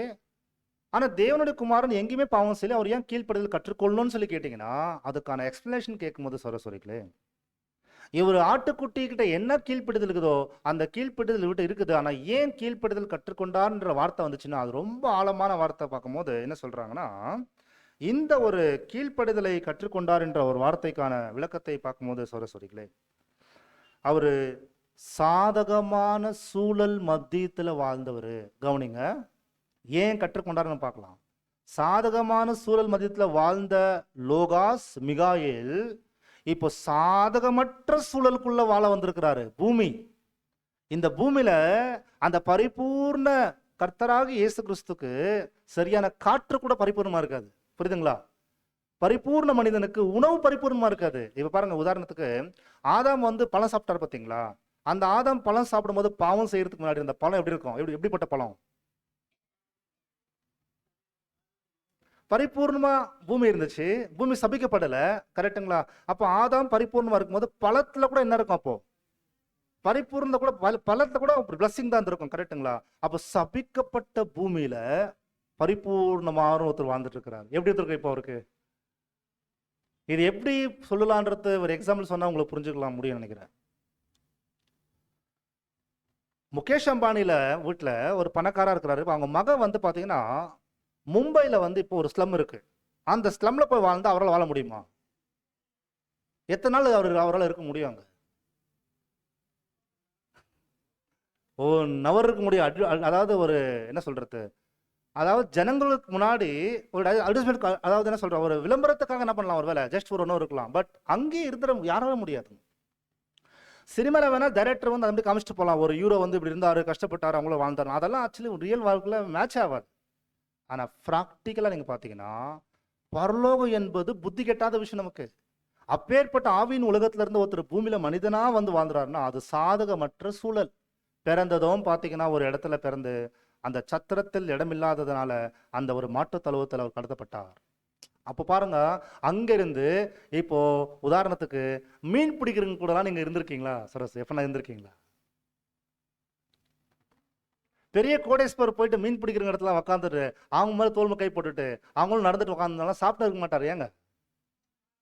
வாசனை அடிக்கும். அப்படி ஏதாவது கர்த்தரசு வாசனை வந்துச்சு, ஆண்டவரே கொஞ்சம் தயவு செய்து இப்படியெல்லாம் எனக்கு என் ஃப்ரெண்ட்ஸ் எல்லாம் வந்து எனக்கு என்னுடைய ஃப்ரெண்ட்ஸ் நீங்கள் ஒத்துக்கிற ஃப்ரெண்ட்ஸ் எல்லாம் பார்த்தீங்கன்னா பரலோகத்தில் வந்து ஆர்ச்சேஞ்சல்ஸ் இருக்கிறாங்க. அதாவது கெராபீன்கள், செராபீன்கள், தேவதூதர்கள், சிங்காசனங்களும் அதிகாரங்களும் கர்த்தத்துவம் துரைத்தனங்களும் இருக்கிற அப்பேற்பட்ட நான் அதுக்கு எல்லாத்துக்கால உயர்ந்ததாக நான் மீன் பிடிக்கிறவங்களோட நம்ம டெய்லி வாழணுமா? அங்கே போய் நான் உணவு சாப்பிடணும் கேட்டிருக்கலாம். யாரை பார்த்து? சாதகமற்ற சூழல்ல இருந்தவர், அதாவது சாதகம் இருக்கிற சூழல்ல வாழ்ந்தவர் சாதகமற்ற சூழல் கொண்டு வைக்கிறார் இப்ப தேவன் அவரை. இந்த நேரத்துல தான் அவர் சாப்பிட்ட உணவு, அவருடைய நண்பர்கள், அவருடைய வீடு, அவருடைய வாழ்க்கை, அவர் அடிச்சது, அவர் அவமானப்படுத்தினது எல்லாமே சாதகமற்ற சூழல் தான் 33 வருஷம். அதனாலதான் பாத்தீங்கன்னா அவர் யாருன்னு பார்க்கும்போது தச்சனுடைய மகனாகவே வெளிப்பட்டார் எல்லாத்துலயும். அப்படி பார்க்கும்போது தான் சௌரசோரிகளே, அவர் சாதகமற்ற சூழலை கொண்டு வந்து தேவன் அவரை வைக்கும்போது, அவருடைய மேப்பன் இந்த ஆடை வைக்கும்போது ஆடு காமிக்கக்கூடிய ஒரே கேரக்டர் கீழ்ப்படிதல் மாற்றம். என்னென்ன அனுபவங்களுக்குள்ள அவர் போன வரச்சோ அப்படியே பாவி வீட்டுக்கு போனாரு, அங்க உட்காந்து சாப்பிட்டுட்டு இருக்கிறாரு. பாருங்களேன், சகையு கரெக்டுங்களா? அவர் அந்த ஒரு மரத்து மேல நின்றுட்டு இருக்கிறாரு, ஆனா அவருக்கு தெரியாது அவர் வீட்டுக்கு போறாரு. அவர் எல்லாருமே ஆனா அவர் வீட்டுக்கு அவர் போறாரு. கரெக்ட். அப்போ அந்த மாதிரி ஒவ்வொரு இடத்துல நீங்க பாருங்களேன், பாவிகள் ஆயக்காரங்களோட தான் அதிகம் பழகினாரு. இப்போ தூதருங்க எப்படி இருக்கும் இவருடைய வாழ்க்கை? நம்ம என்ன சொல்றோம், பொதுவா பாதம் கழுவும் போது தான் தூதருங்க அப்ரிஷியேட்டா ரொம்ப பெரிய அளவு பார்த்துப்பான்னு நினைக்கிறோம். அப்படி கிடையாது. அவருடைய அணுகுமுறை ஒவ்வொரு இடத்துலையும் ஆட்டுக்குட்டி போல கீழ்ப்படிதலை வெளிப்படுத்தினாரு சரசன். அப்போ இந்த கற்றுக்கொண்டார், கீழ்ப்படிதலை கற்றுக்கொண்டார் என்பது என்ன பார்த்தீங்கன்னா, ஒரு சாதகமற்ற சூழல் இல்லாத அவர் எவ்வளோ கடினமான அனுபவத்தில் போனாலும் அந்த இடத்துல கூட கீழ்ப்படிதலை வெளிப்படுத்தினார். நம்மள கூட சில டைம் தேவன் டெஸ்ட் பண்ணுறாரு. எவ்வளோ பேருக்கு அதை நம்ம உணர்ந்திருக்கவும் தெரியாது. எல்லாமே சாதகமாக இருக்கும். சில நேரங்களில் சாதகமற்ற சூழலை தேவன் ஏற்படுத்தி வைப்பார். முறுமுறுக்கிறோமா, கீழ்ப்படுகிற ட்ரெயினில் போகும்போது, ஒரு கன்வென்ஷன் போகும்போது, எக்லிஷாவில் ஏதோ விஷயத்தில் ஒரு குறைகள் வந்து நமக்குள்ள எங்கே வெளிப்படும். இல்லை நம்முடைய தூங்கக்கூடிய இடங்கள் வந்து சில டைம் மாறலாம், சரியான சௌகரியம் கிடைக்காது இருக்கலாம். என்னென்ன சுச்சுவேஷன் வச்சுருப்பாரு. யார் குமாரனுடைய சாயில் பெற்றுக்கொள்கிறார்களோ இது ஆகிலும் சித்தத்தின்படி கடவுது என்ற அந்த சிந்தைக்குள்ள வந்துருவாங்க. அதுதான் இந்த இடத்துல ரொம்ப அருமையாக வெளிப்படுத்திருக்கிறாரு. கிறிஸ்து இயேசு சிலுவையில 2 திருட மதியத்துல போட வச்சிருந்தா கூட, ஆண்டவரே நீங்க இந்த இடத்துல பிறக்கும் போது என்னை இங்க அனுமதிச்சிங்க, ஒரு ஏழ்மையான குடும்பத்துல என்னை வச்சிருந்தீங்க. என்னுடைய ஃப்ரெண்ட்ஸ் எல்லாம் பார்த்தீங்கன்னா, என்னுடைய அப்போஸ்தலர்களை பார்க்கும்போது அவங்க மீன் பிடிக்கிறவங்க. அட்லீஸ்ட் நான் மறிக்கும் போது ஆகட்டும் என்ன பண்ணலாம், எனக்கு ஒரு எக்ஸ்கியூஸ் கொடுத்துருக்கலாமே. என்ன எக்ஸ்கியூஸுங்க? இவ்வளோ பிரபலமாக இவ்வளோ ஊழியம் செய்து இவ்வளோ பேர் புகழ் எடுத்து ஆனால் மறைக்கிறவங்களுக்காக, ஆனால் பக்கத்தில் திருடனை போய் போடுறீங்களே. ஆப்ஷன்ஸ் பார்த்தீங்களா? தேவனுடைய வச்சிருக்காரு பார்த்தீங்களா? அந்த ஆப்ஷன் கவனிச்சிங்களா? அவருடைய கேரக்டர் புரிஞ்சுங்களா? அந்த திருடனை வைக்கிறீங்களன்னு சொல்லி தேவனை பார்த்து கேட்கல. ஏன்னாக்கா அவர் கீழ்ப்படிதலை அவர் என்ன நினைச்சாரா பார்த்தீங்கன்னா, நான் இந்த அனுபவங்களை வாங்குவது தேவனுக்கு விருப்பமா இருக்கிறதுனால நான் அத்தனைக்கு அப்படி என்ன பண்றேன், சரண்டர் ஆயிடுறேன். அதாவது இயேசு கிறிஸ்துவை பத்தி படிக்கணுங்க. ஏதாவது அடிக்கடி சௌரஸ்வரி நீங்க மீட் பண்ணீங்கன்னா அவரை பத்தி பேசி பாருங்களேன். அவரை மீட் பண்ணும்போது அவரை பத்தி பேசலன்னா அந்த சௌரஸ்வர ஃபெலோஷிப் எதுக்குங்க? சௌரஸ்வரி அவர் தான் அறிமுகப்படுத்தினார் அந்த எல்லா சௌரஸ்வரிகளையும். அப்பேற்பட்ட ரட்சகருடைய வாழ்க்கையை பேச பேச பேச கண்ணில் தண்ணி வரும். அடுத்து எந்த விதமான ஃபெலோஷிப்ல நம்ம அதிகமாக கூடி பேசும்போது கூட எப்போ அந்த ஃபெலோஷிப் கிடைக்கும்னு சொல்லி வரும்.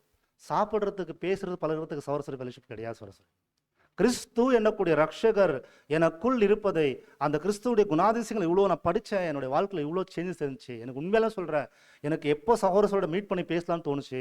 நீங்கள் என்ன படிச்சுங்க அவரை பற்றின்னு சொல்லி வருஷம் முழுக்க படிக்கிறதுக்காக தான் சகோதரசருடைய ஃபெலோஷிப்பு. இதை மீறி எது போச்சுன்னா கூட அது சகோதர ஐக்கியமே கிடையாது, அது பரிசுத்தவங்கள் கூடக்கூடிய இடமும் கிடையாது, அது உலகத்தார். ஸோ ஏன் இதை அழுத்தமாக உங்களுக்கு சொல்கிற பார்த்தீங்கன்னா, அவரும் அருமையான பாயிண்ட் சொல்கிறாரு. நீங்கள் படிச்சீங்கன்னா கண் கலங்கும்.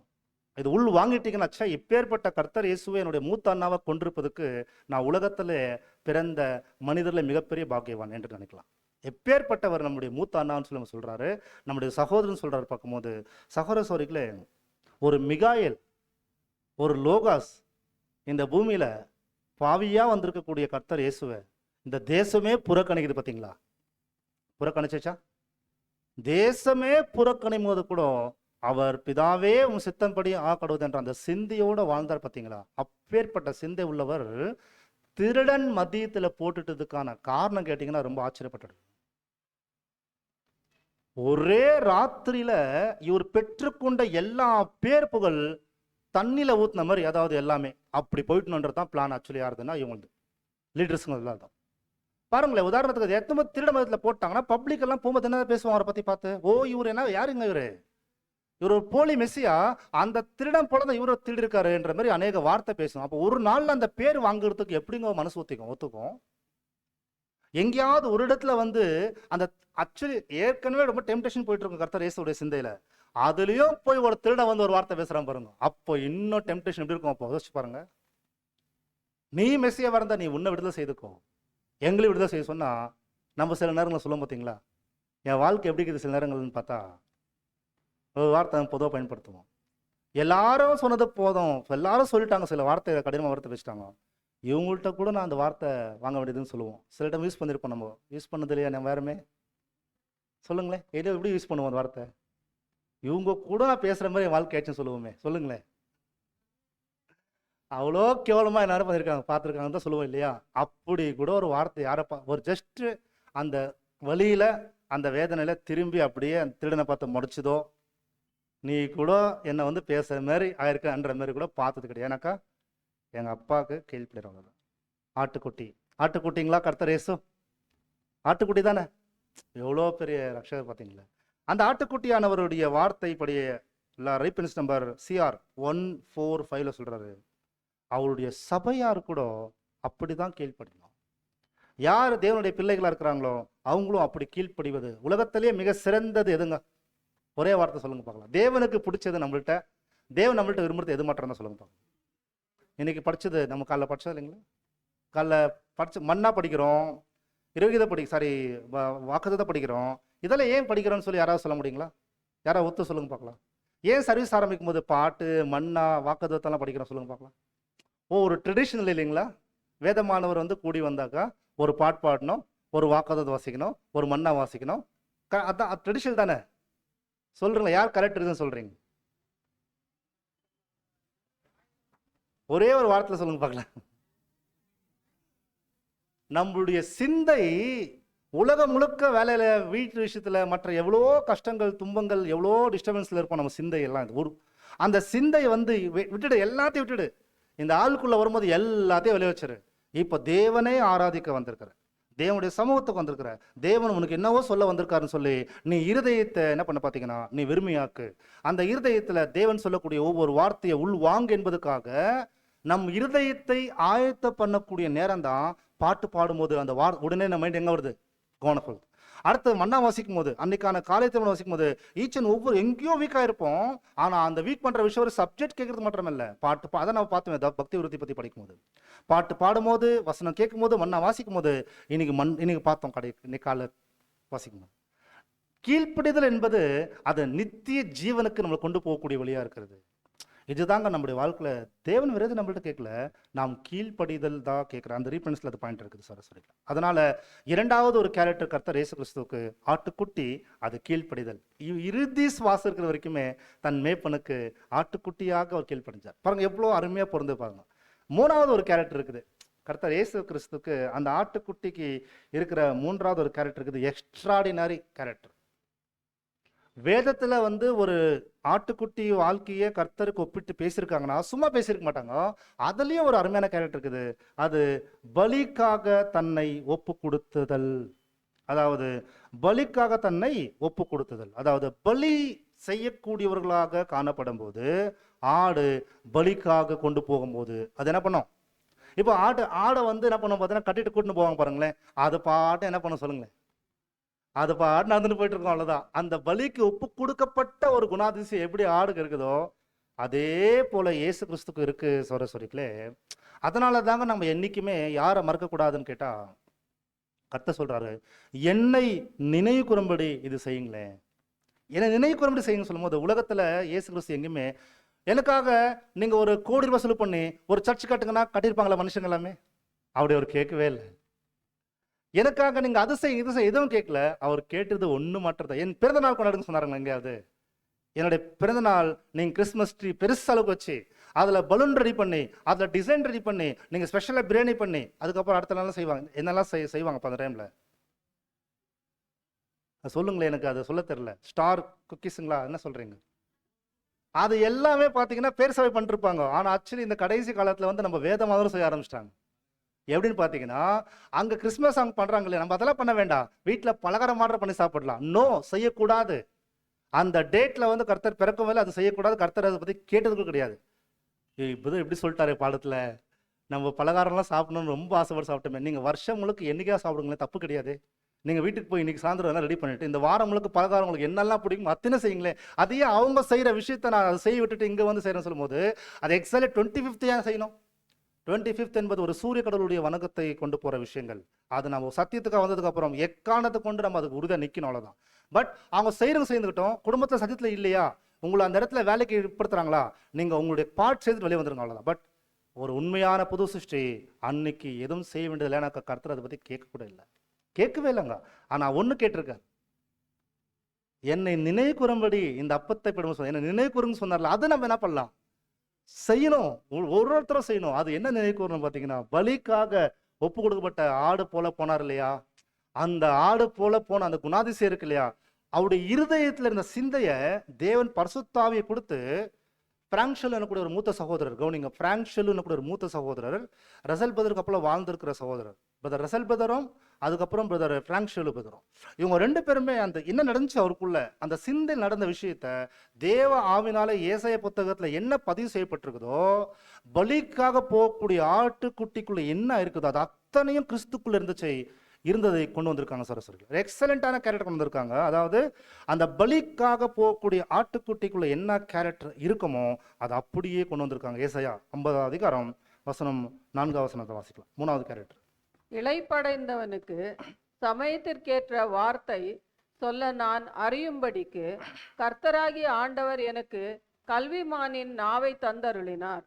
காலைதோறும் என்னை எழுப்புகிறார். கற்றுக்கொள்கிறவர்களைப் போல நான் கேட்கும்படி என் செவியை கவனிக்க செய்கிறார். பாருங்க சௌரஸ்வர்களை கொஞ்சம் நீங்க மைனூட்டா இந்த வசனங்கள்லாம் கவனிச்சுட்டு வாங்களேன். ஆண்டவராகி இயேசு கிறிஸ்துவுக்கு யார் தான் கிரேட் டீச்சர் தெரியுங்களா? இப்போ உங்களுக்கு எனக்கு யார் தான் டீச்சர்? இயேசு சொல்ற, என்னிடத்தில் கற்றுக்கொள்ளுங்கள்னா அவர் தான் மகா பெரிய போதகர். நமக்கு அவருக்கு கீழே வேற யாரும் போதகர் கிடையாது. உங்களுக்கு டீச் பண்ணக்கூடிய ஒரு நேரம் மாற்றம் தான் இந்த பேரு. டீச் பண்ணக்கூடிய ஒரு வாய்ப்பு வரும்போது போதகர் என்ற விஷயத்துக்கு முடியும். ஆனா இந்த ஸ்டேஜில் எடுக்கும்போது கூட பாத்தீங்கன்னா இல்ல, சகோதரன் மட்டும்தான். அதை கர்த்தர் சொல்ற, ஒரே போதகர் சொல்றாரு. ஆனா இங்க கர்த்தர் சொல்ற ஒரு வார்த்தை கவனிங்களேன். ஏசாயா 10 சொல்றாரு, எனக்கு காலைதோறும் எழுப்பி எனக்கு என்னெல்லாம் ஆலோசனை தேவையோ எனக்கு கற்றுக் கொடுத்தாருன்னு சொல்றாரு. பாத்தீங்களா, அது யாருன்னு கேட்டா ரீப்ரின்ஸ் நம்பர், அதாவது ரொம்ப தெளிவாக சொல்றாரு. அதாவது 5வது வால்யூம்ல 51வது பக்கத்தை சொல்றாரு, பிதாவாகிய தேவன் தான் கிறிஸ்துவனுடைய முதல் போதகரா இருந்தாரு. த கிரேட் டீச்சர் ஃப்ரம் ஜெகோவான்ற சொல்றாங்க. தேவன் கொடுத்த வாக்குத்தத்தங்களை உள் வாங்கினார் சொல்லும் போது ஏன் காலைதோறும் சொல்றாருன்னா, உங்களுக்கு எல்லாருக்கும் ஞாபகம் இருக்கும் அந்த வசனம். காலைதோறும் இயேசு கிறிஸ்து ஜெபம் செய்ய போனார் வசனம் இருக்கா? அதிகாலையில் ஜெபம் செய்ய போனார் வசனம் இருக்கா? யாரெல்லாம் அப்படி செய்யறோம்? நம்முடைய வாழ்க்கையில் அநேக சுய மதத்தில் நம்ம செய்யறதுக்கு முயற்சி பண்ணுவோம். கண்டிப்பா அது செய்யணும். என்ன சொல்றாரு, 1260 நாள் தான் டைம் இருக்கு. அதுல காலைதோறும் எழுந்துக்கும் போது என்ன டீச் பண்ணுவாரான்னு கேட்டீங்கன்னா, தேவனுடைய இருதயத்துல என்ன இருக்குதோ அது உள் வாங்குவாராம் கர்த்தர் இயேசு. இன்னைக்கு மகனே இந்த ஊழியை நீங்க செய்யணும், இந்த ஊருக்கு நீங்க போகணும், இந்த ஜனங்களை சந்திக்கணும், அங்க இந்த மாதிரி வார்த்தை சொல்லணும்னு சொல்லி தேவன் கத்துக் கொடுப்பாராம். யாருக்கு? கர்த்தர் இயேசு கிறிஸ்து. அப்ப எப்படி கத்துக் கொடுத்துருப்பாரு? ஒருவேளை சோரஸ்வரிகளே பக்கத்துல உட்காந்துருப்பாருங்களா? அப்ப காலைதோறும் எப்படி டீச் பண்ணாருன்னு கேட்டீங்கன்னா, அதற்கு ஒரு வார்த்தை இங்க சொல்றார். என்னன்னு கேட்டா, யாரெல்லாம் நொறுக்கப்பட்டிருப்பாங்க, கவனிங்க, நோட் பண்ணுங்க, யாரெல்லாம் இஸ்ரேல் தேசத்துல நொறுக்கப்பட்டிருக்கிறாங்க, யாரெல்லாம் உண்மையான இருதயத்துல மெஸ்ஸியாவை எதிர்பார்த்துட்டு இருக்கிறாங்க, யாருடைய இருதயம் அந்த ராஜ்யத்துக்காக காத்துட்டு இருக்குது என்பதை தேவன் கைட் பண்ணுவாராம். பாத்தீங்களா, எல்லாருக்கிட்ட டீச் பண்ணல போயிட்டாரு, எல்லா இடத்துலயும் இப்ப சொல்லல. யாருடைய இருதயம் அது வாஞ்சிட்டு இருக்குதோ அங்க போகும்போது அவர் கண்டுபிடிப்பாராம். தேவனை இவர் அப்ரிஷியேட் பண்ணுவாராம். இயேசு கிறிஸ்து எப்படி தெரியுங்களா, எங்க அப்பா எவ்வளோ கிரேட் டீச்சர்னு கேட்டா அவர் எவ்வளோ பெரியவர் பாருங்களேன், பரலோகத்து தேவனு. யாருக்கிட்ட போஸ்ட் இருக்கார் பாருங்களேன் அவரு. நீ மீன் பிடிக்கிறவங்கள்ட்ட போ, கரை ஓரத்துல மீன் வலையை வந்து பார்த்து இது பண்ணிருப்பான், அங்க போய் சொல்லு, கூப்பிடு அவங்கள. புரியுதுங்களா? அப்படி அழைப்பு கூடும்போது இயேசு கிறிஸ்து ஒரு விஷயம் புரிஞ்சாராம். சரி, எங்க அப்பா எவ்வளோ நல்லவர்னு கேட்டா அப்படியே அந்த அழைப்பு கொடுக்கும்போது ஜனங்கள்லாம் பாவிங்கெல்லாம் கிட்ட வரும்போது சொல்லுவாராம், வானத்தை அனாந்து பார்த்து, நீங்க படிச்சிருப்பீங்க, வானத்தை அனாந்து பார்த்து வானத்துக்கும் பூமிக்கும் சர்வலோகத்துக்கும் ஆண்டவரா இருக்கக்கூடிய என் பிதாவே. வார்த்தை பார்த்தீங்களா, இது உமக்கு நல்லதா பட்டது. படிச்சிருக்கீங்களா வசனம்? நுணுக்கமான வார்த்தை. ஞானிகளுக்கும் கல்விமான்களுக்கும் இதை மறைத்து பாலகருக்கு கொடுத்துட்டீங்களே, பாலகர்கள் உம்மை துதிக்கும்படி கொடுத்தீங்கன்னு சொல்லி அந்த எளிமையான மனிதர்களை அழைப்புக்குள்ள கொண்டு வரும்போது, இப்படிதான் இந்த பாவிகள் உங்ககிட்ட வரணும் நீங்க நினைச்சிருங்க. பார்த்தீங்க, பெரிய பெரிய ஸ்காலர்ஸ் கூப்பிடல அவரு, அப்படிப்பட்ட போதனை டீச் பண்ணி அவர் வாங்குவாராம். அப்போ ஒவ்வொரு ஊழியத்திலையும் தேவனுடைய தெய்வீக கரம் இருந்திருக்குது சரஸ்வரி. அடுத்து நீங்க நெக்ஸ்ட் பார்க்கும்போது என்ன சொல்றாருன்னா, இந்த அனைத்து விதமான தினம் ஒவ்வொரு நாளும் இப்படிதான் தேவனுடைய உதவிக்கிட்ட அவர் போவாராம். அதுல ரொம்ப முக்கியமான ஒரு வார்த்தை இப்போ பதிவு செய்திருக்கிறாங்க. அடுத்து நெக்ஸ்ட் ஏசாயா புத்தகத்தை இப்போ வாசிக்கலாம். Mind of Christ. நம்ம எல்லாருக்குள்ள என்ன வரணும் தினம் பார்த்தீங்கன்னா, நீ கிறிஸ்துவின் சிந்தையில் வளர்ந்துருக்கிறேன்னு பார்ப்பாரு. என்னையும் உங்களை எப்படி பார்ப்பாரு, எவ்வளோ ஊழியம் பண்ணுங்க, எவ்வளோ பலியும் ஜெயம் செய்யுங்க, எவ்வளோ உதவி பண்ணுங்க, ஆனா கிறிஸ்துவின் குணம் உங்களுக்குள்ள வந்திருக்குதா? அது என்னன்னு கேட்டா, பலிக்காக தன்னை ஒப்பு கொடுக்கப்பட்ட ஆடு போல அவர்கிட்ட இருந்த அடுத்த கேரக்டர் இங்க சொல்றாரு. ஏசாயா 55 வாசிங்க. கர்த்தராகிய ஆண்டவர் என் செவியை திறந்தார், நான் எதிர்க்கவும் இல்லை, நான் பின்வாங்கவும் இல்லை. இதெல்லாம் பேசணுமா, பேசி அவனும் தான். இது வாழ்க்கையில காட்டக்கூடிய விஷயம். கர்த்தராகிய பிதாவாகிய தேவன் தனக்கு ஒரு அனுபவத்தை கொடுக்கும்போது அதை எதிர்க்கவும் இல்லையா, பின் வாங்கவும் இல்லையா. 2 வார்த்தை குறிப்பாக சொல்றாங்க. என்ன சொல்ல வரான்னு கேட்டீங்கன்னா, எதிர்க்கிறது. ஏசு கிறிஸ்துவ அரெஸ்ட் பண்ணதுக்கு அப்புறம் அவரை கெட்ட வார்த்தைகள் பயன்படுத்தியிருக்கான். போலீஸ் ஸ்டேஷன் தெரியுங்களா, இன்னைக்கு போயிருக்கீங்களா? போலீஸ் ஸ்டேஷன்ல வெளியே நல்லா தான் இருக்கும், ஆனால் உள்ள போனா யாராவது குற்றவாளி என்ற மாதிரி கொண்டு போயிட்டு விட்டுட்டாங்கன்னா அவங்கள அத்தனை கெட்ட வார்த்தை பயன்படுத்துவாங்க. பார்த்துருக்கீங்களா? போலீஸ்காரங்க பார்த்தீங்கன்னா சிம்பிளாக நடத்த மாட்டாங்க குற்றவாளிகளாம். அவங்க எவ்வளோ கெட்ட வார்த்தை பயன்படுத்தமோ அவ்வளோ வார்த்தை பயன்படுத்துவாங்க, ஆனால் அடிப்பாங்க வேற. இந்த மாதிரி ரோமன் சோல்ஜர்ஸ் அந்த காலத்தில் இருக்கும்போது கர்த்தர் இயேசு குற்றச்சாட்டுகள் கொடுக்கும் போதோ பேசும்போதோ வார்த்தை கடினப்படுத்தும் போதோ கெட்ட வார்த்தைகள், இழிவான வார்த்தைகள் கர்த்தர் பேசியிருக்காங்க. இது குறிப்பாக கவனிங்க. அப்படி பேசும்போது எதிர்க்கல என்ன அர்த்தங்களா, அதான் இப்போ யாரோ ஒரு சாதாரண மனுஷனை பார்த்து பேசினாவே மனுஷன் எதிர்த்துருவாங்க. இல்லை உயர்ந்த இடத்துல ஒருத்தர் வந்தவரை அவர் ஒரு உயர்ந்த அதிகாரின்னு தெரியாமவே யாராவது மிரட்டினாங்கனாவே, வேற ஒரு அதாவது அவருடைய ட்ரெஸ் கோடு போடாமவே நார்மலாக வந்திருக்காரு ஒருத்தர், ஒரு சார்னு வச்சுக்கோங்களேன், அவர் யாராவது எதிர்த்துறான்னு வச்சுக்கோங்களேன். இப்போ உதாரணத்துக்கு இம்மிடியட்டாக என்னுடைய போர்ஸ் கூப்பிட்றாமல் உடனே யாராவது கூப்பிட்டுருவார். கர்த்தர் இயேசு எதிர்க்கவே இல்லைங்களா சொல்றீங்களே. எதிர்க்கிறது அர்த்தம் பார்த்தீங்கன்னா, நீ யாரை பேசிட்டுக்கிற தெரியுமான்ற மாதிரி கூட அவர் பேசாம எதிர்ப்பே தெரிவிக்காம அது அவங்க சொல்லக்கூடிய ஒரு வார்த்தை வாங்கிட்டாராம். ஃபர்ஸ்ட் அது சகிச்சிட்டாராம். அதுல என்னத்துக்காக கேட்டீங்கன்னா 2 வார்த்தை கோட் பண்றாங்க. ஏன் எதிர்க்கலன்னு கேட்டா, என்ன இப்படியெல்லாம் திட்டணும் என்பதையும் இவ்வளவு கடினமான வார்த்தையை என் மேல பயன்படுத்தணும் என்பதையும் என் பிதா முடிவு பண்ணியிருக்கிறார். அதனால பிதா முடிவு பண்ணதுனால நான் தேவனுக்கும் தேவனுடைய சத்தியத்துக்கும் நான் நேர்மையும் உண்மையா இருக்கிறேன் என்பதை இதன் வழியாய் நான் நிரூபித்து காட்டப் போகிறேன். இந்த சென்டென்ஸ் புரிஞ்சுங்களா? என எவ்வளவு கடினமான வார்த்தை பேசப்பட்டாலும், தேவ சித்தம் செய்வதற்கு நான் எவ்வளோ கடினமான அனுபவத்துக்குள்ள போனாலும் நான் நன்மை செய்திருக்கிறேன். ஆனா ஜனங்க என்ன யாரோ என்ன தீமையான வார்த்தை பேசுறாங்க. தேவனுக்கும் சத்தியத்துக்கும் 2 விஷயம், நேர்மையா இருப்பதை நான் இதன் வழியா வெளிப்படுத்துகிறேன். அது ஏன் பின்வாங்கலன்னு சொல்றாரு? பின்வாங்கல ஏன் சொல்றாரு பார்த்தீங்கன்னா, பின்வாங்கிறது என்னங்களாம், பின்வாங்கிறது என்னங்க, ஒரு வைராகம் இருக்கும் ஆரம்பத்துல, இப்படிதான் வாழ்வோம் இப்படிதான் போகணும்னு சொல்லி பயங்கர வைராகமா ஓடிட்டே இருப்போம். ஆனா அந்த சுச்சுவேஷன் வந்ததுக்கு அப்புறம் இப்ப பேதுரு சொல்றா பாருங்க, ஆண்டவரே நான் எப்பயுமே உங்களோட இருப்பேன் சொல்லி ஒரு பிரச்சனை வந்து நான் என்ன பண்ணிட்டாரு. இப்போ அவரு அந்த மாதிரி இப்போ யாரும் செய்துடல. ஆனால் அதனால நான் பேதுருவை அப்போஸ்தலர் பேதுருவங்கள தவறாக காட்டல. புரிஞ்சுங்களா? கான்செப்ட் புரிஞ்சுங்களா? அவர் ஓட்ட முடிச்சு மகிமையில் இருக்கிறான். பட் கர்த்தர் இயேசு எதை முன் குறிப்பிட்டு அவர் கடந்து போனாரோ, தேவ சித்த செய்வதற்கு அவர் கம்ப்ளீட்டா சரண்டர் என்ற வார்த்தை அந்த இடத்துல குறிப்பா நம்ம பதிவு செய்யலாம். ஸோ கம்ப்ளீட் சரண்டர் சொல்லும்போது, இந்த தேவனுடைய வார்த்தையை நம்ம உள் வாங்கும் போது இப்பேற்பட்ட எண்ணங்கள் நமக்குள்ள வர வேண்டியது நம்மளுடைய கடமையா இருக்கு சகோதரர்களே. அப்படின்னா நான் எதற்கும் இல்லை, நான் பின் வாங்கவும் இல்லை. ஒரு ஆடு என்னதான் பண்ண சொல்லுங்க பார்க்கலாம். அது போய் கரெக்டாக பலி செலுத்துற நேரத்தில் அது கம்ப்ளீட்டாக அதுக்கு அடிக்கிறது வரைக்கும் தெரியாது. கரெக்டுங்களா? இப்படிதான் இருக்கும். அதாவது ஆடை கட்டியிருப்பாங்க கயிற்றுல, அது மேலே கத்தி விடுற வரைக்கும் அதுக்கு தெரியாது என்னன்னு. ஆனால் கர்த்தருக்கு எவ்வளோ பெரிய வித்தியாசம் பாருங்களேன். அவருக்கு எல்லாமே தெரியுது, ஆனாலும் முழுமையாக தேவனுக்கு தன்னை ஒப்பு கொடுத்திருந்தார். அதுல ரொம்ப ஆழமான ஒரு வார்த்தை பதிவு செய்யப்பட்டிருக்கு. 6ஆம் வசனத்தை வாசிங்களேன். அதுல 6 இவற்றையெல்லாம் வாசி. அடிக்கிறவர்களுக்கு என் முதுகையும் தாடை மயிரை பிடுங்குகிறவர்களுக்கு என் தாடைகளையும் ஒப்பு கொடுத்தேன். அவமானத்துக்கும் உமிழ்நீருக்கும் என் முகத்தை மறைக்கவில்லை. கர்த்தராகிய ஆண்டவர் எனக்கு துணை செய்கிறார். ஆகையால் நான் வெட்கப்படேன். நான் வெட்கப்பட்டு போவதில்லை என்று அறிந்திருக்கிறேன். ஆதலால் என் முகத்தை கற்பாறையை போலாக்கினேன். யாராவது நல்லது செய்யறதுக்கு இருதயத்தை கடினமாக்குறது கேள்விப்பட்டிருக்கீங்களா? ஒருத்தர் நல்லது செய்யறதுக்காகவே இருதயத்தை கடினமாக்கப்பட்டது கேள்விப்பட்டிருக்கீங்களா?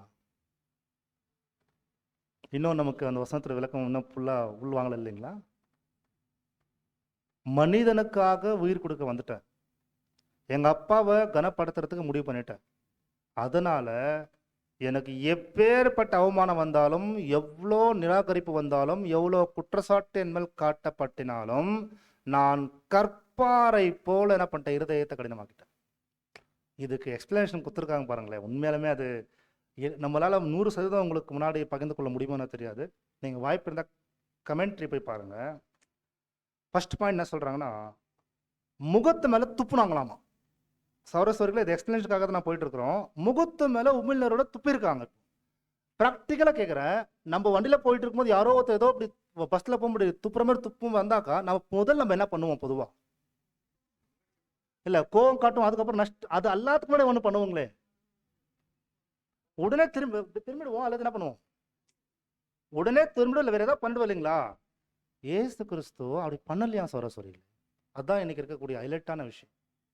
ஏசு கிறிஸ்து அப்படி பண்ணவே இல்லையா? இப்போ துப்பும் போது உடனே பார்த்தீங்கன்னா எப்படியாவது தன்னை மறைச்சிக்கலாம் தான் பார்ப்பாங்க. என்ன கொடுக்குறாங்க பார்த்தீங்கன்னா, அப்படியே இருந்தாரா? துப்புங்களே, துப்புவீங்களா இல்லை இன்னும் கண்டினியூ பண்ணுவீங்களா? அப்படியே இருப்பீங்களா? அவங்களுக்கு ஒரு மாதிரி, அதாவது இவ்வளோ பெரிய நபரை ஒரு உயர்ந்த இடத்துல நிற்க வச்சிருக்கிற ஒருத்தரை முகத்தில் துப்பி இந்த தாடி விட்டு இருந்தார் இல்லைங்களா, அது அப்படி இழுத்தாங்களாம். ஒவ்வொரு தாடி முடியும் வந்துச்சுக்கலாம். அப்படி இப்படி இருந்தாராம். அது ரொம்ப அருமையாக மெல் கிப்சன் ஃபேஷன் ஆப்ரேஷனில் காமிச்சிருக்கிறார். ரொம்ப அருமையாக காமிச்சிருக்காரு. அவர் அடிக்கும் இப்போ கிரிப்பாக நிற்பார். அப்படி முதுமல் அடிமை அது அப்போ முதுமல் அடிமை கூட ஒவ்வொரு அடிக்கும் அப்படி உறுதியாக நிற்பார். அந்த உறுதித்தன்மையை ரொம்ப அருமையாக அந்த மெல் கிப்சனில் ஃபேஷன் ஆப்ரேஷனில் காமிச்சிருக்காரு. அது ஒன்றுமே கிடையாது தேவனுடைய கர்த்தருடைய முன்னாடி. அப்படியே அந்த சகிப்புத்தன்மையை கர்த்தர் வெளிப்படுத்தும் போது என்ன ஒரு மனசுல இருந்துச்சான்னு கேட்டீங்கன்னா, நான் கர்த்தர் எனக்கு துணை செய்வார், நான் வெட்கப்படுவதில்லை என்ற விஷயத்தை பார்த்தீங்கன்னா, நம்ம எவ்வளோ சின்ன சின்ன விஷயத்துக்கு எவ்வளோ சோர்ந்து போய் எவ்வளோ வீக் ஆயிடுறோம். ஆனால் கர்த்தர் நான் வெட்கப்படுவதில்லை என்ற உறுதித்தன்மைக்குள்ள இருந்தாராம். அப்படின்னா என்ன அர்த்தம்னா, அவங்க துப்பும் போதோ துப்பு வாங்கியிருக்கிறாரு, அவங்க அந்த முடிய அதாவது தாடிமடியை இழுக்கும் போதும் அந்த விட்டு கொடுத்துருக்கிறாரு, முதுமல் அடிக்கும் போது விட்டு கொடுத்துருக்காரு. நீங்க சொல்லலாம், இது ரொம்ப வருஷம் கேட்ட விஷயம் தானே சொல்லலாம். எத்தனை வருஷம் இது கேட்டாலும் நமக்கு புதுசுதான். ஆண்டவர் இயேசுடைய வாழ்க்கை நமக்கு இன்ஸ்பிரேஷன் தான். அதுல சௌரஸ்வரிகளே என்ன அந்த வார்த்தை எழுதுறான்னு கேட்டீங்கன்னா, நான் பின் வாங்கவில்லை என்ற வார்த்தைக்கு என்ன எக்ஸ்பிளனேஷன் இருக்கு பார்க்கும்போது, யார் யார் என்னென்ன பார்ட் பண்ணிட்டு இருந்தாங்களோ அந்த ராத்திரியில் அந்த நாளில், வஸ்திரத்தை பிடுங்கினவர், முதுகுமலை அடிச்சவர், முகமலை துப்பினவர், கொட்டினவர், அதுக்கப்புறம் பார்த்தீங்கன்னா முடியை இழுத்தவர், அவங்க பாட்டு நீங்க கரெக்டாக பண்ணுங்க, முழு மனசோட பண்ணுங்க, நான் உங்களுக்கு என்னை விட்டு கொடுக்குறேன். புரியுதுங்களா? உங்களுக்கு கம்ப்ளீட் சரண்டர் உங்கள் கையில் கொடுக்குறேன். எனக்கா உங்கள் அத்தனை பேர் மூலமாகவும் இந்த அனுபவத்துக்குள்ள போய் தான் உலகத்துக்கு ஜீவ அப்பமா ஆகணுன்றது எங்கள் அப்பா நிர்ணயம் பண்ணியிருக்காரு என்ற அந்த ஆழமான உணர்வுக்குள்ள கர்த்தர் இருந்தாராம். இப்படிப்பட்ட கர்த்தர் இயேசுவை நம்ம ரட்சகரை கொண்டிருக்கிறதே பெரிய விஷயம் சொல்ல சொல்லி. இன்னும் அவருடைய மனவாட்டி அவருடைய சரீர அங்கன்றதுலாம் மிகப்பெரிய பிளஸ்ஸிங்கு. அப்பேற்பட்ட கர்த்தர் இயேசுடைய பரிசுத்தவான் கர்த்தராக இயேசு கிறிஸ்துவுடைய சீடர்களை நாம் ஒரே ஒரு சீடர்களாக ஒரு குடும்பமாக வந்து அந்த அப்பத்தை பிடுவதற்கான வாய்ப்பு கொடுக்குறா பாருங்க, அதுவே மிகப்பெரிய ஸ்லாகி நம்ம பார்க்குறோம். அதை சொல்றாரு, இவ்வளோ ஆழமான உணர்வுக்குள்ள கர்த்தர் செஞ்சதுனால தான் இப்போ தேவன் எனக்கு சகாயம் செய்வார். என்னங்க அப்படின்னா, ரொம்ப எளிமையாக சொல்றாரு, தன் மகனாகி இயேசு கிறிஸ்துவை உபதரத்தின் மூலமாக தான் பூர்ணப்படுத்துவது யாருக்கு சித்தம் வரைச்சாமா? அந்த வசனம் இவருக்குள்ள வேலை போயிட்டு இருந்துச்சு. இப்போ உங்களுக்கு புரிய முடியுதுங்களா? நம்மளால ஏற்றுக்கொள்ள முடியுதுங்களா? ஒரு எக்ஸ்ட்ராடினரி அனுபவம் போயிட்டு இருக்குது. அந்த அனுபவத்து மதத்தில் ஒப்பு கொடுக்குறாரு, சரண்டர் ஆகுறாரு, அதாவது தன்னை அதுக்கே சப்மிட் பண்றாரு. அப்படி பண்ணும்போது ஏன் ஒவ்வொரு பாட்டு ஒரு மனிதர் அவருக்கு தீமை செய்யும் போது எல்லாமே அங்க வளைஞ்சு கொடுத்தாருன்னு பார்த்தீங்கன்னா, இது எல்லாமே எங்க அப்பா விரும்பி இருக்கிறார். சோரிகளே, பாடம் 1 ஹவர்ல எதுவுமே பேசிடலாம், 1 ஹவர் உட்காந்து பாடம் கேட்டுடலாம். நிஜ வாழ்க்கையில ஒவ்வொரு நாளும் இந்த வீட்டில், உலகத்துல, சமுதாயத்துல அவர் எப்படி நம்மளை வளைஞ்சு நம்மளை டிசைன் பண்றாரோ ஒவ்வொன்றையும் வளைஞ்சு கொடுத்து என் தலையாகி இயேசுடைய வாழ்க்கையில் நடந்தது தான் எனக்கும் நடந்துட்டு இருக்குது.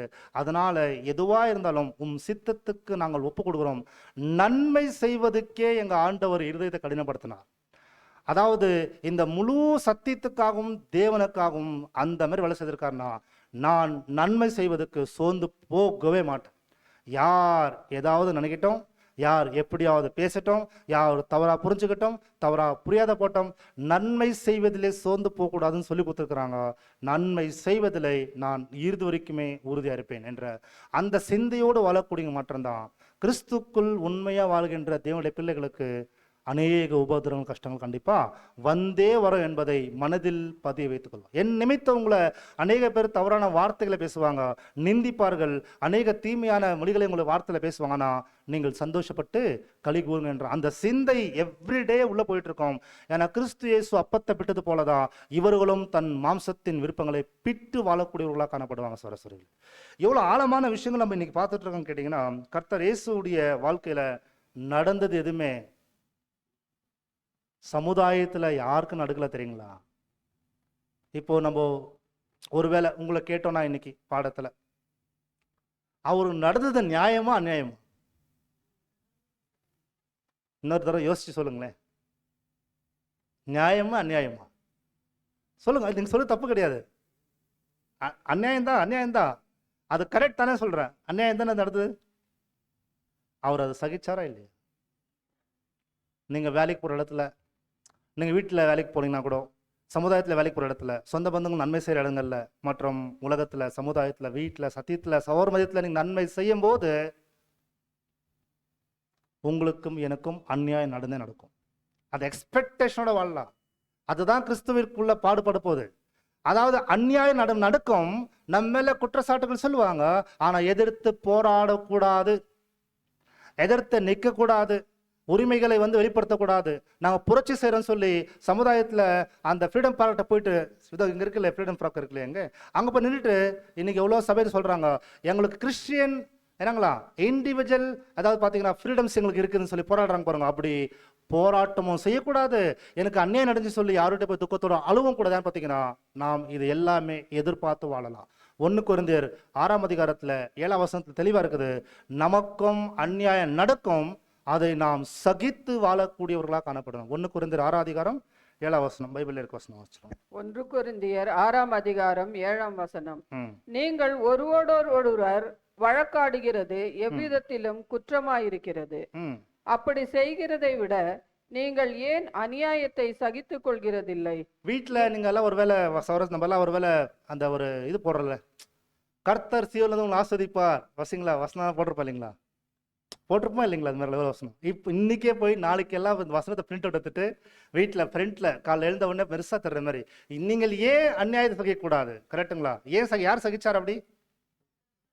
அதை போட்டிங்கனாக்கா டெய்லி மனசுலேயே போயிட்டு இருக்கோம். அப்படிப்பட்ட ஒரு வார்த்தை தான் இந்த வார்த்தை. நாம் அநியாயத்தை ஏன் சகிக்கக்கூடாது? கண்டிப்பாக நமக்கு அப்போ என்ன நடக்கும்? நம்ம என்ன எதிர்பார்க்கலாம்? கண்டிப்பாக நடக்கும்.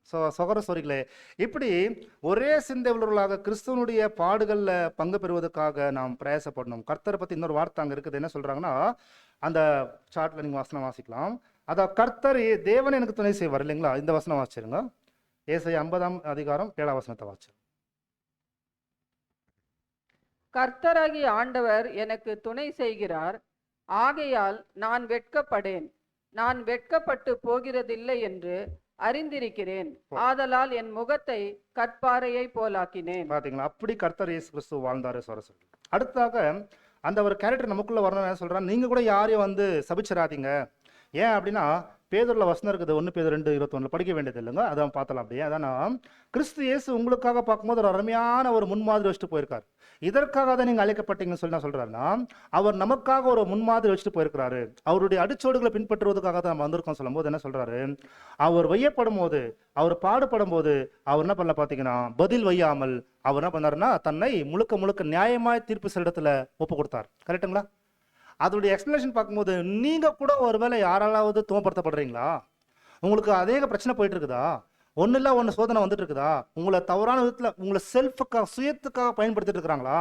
பரவாயில்ல, பண்ணட்டுமே, சகிச்சுக்குங்க. ஆனா நீங்க சகிச்சதுக்கு அப்புறம் நீங்க ஒண்ணு செய்யுங்க. நிந்தனைக்கு நிந்தனையாக, தீமைக்கு தீமையாக செய்யாதபடிக்கு உங்களை சபிக்கிறவங்களை நீங்க ஆஸ்வதிங்க, பிளஸ் பண்ணுங்க. ஆண்டவரே, எனக்கு இந்த நாள் எனக்கு வந்து வாய்ப்பு கொடுத்தீங்க, அதனால நான் என்ன பண்ண போறேன், ஒரு விஷயம் செய்யறேன். நாங்க முனங்கால் கடிப்படிட்டு உங்களுடைய சமூகத்தை வந்து சொல்றேன், நீங்க அவங்களை ஆஸ்வதிங்க. ஆண்டவரே, யார இந்த கேரக்டர் கர்த்தர் காமிச்சிருக்காரு.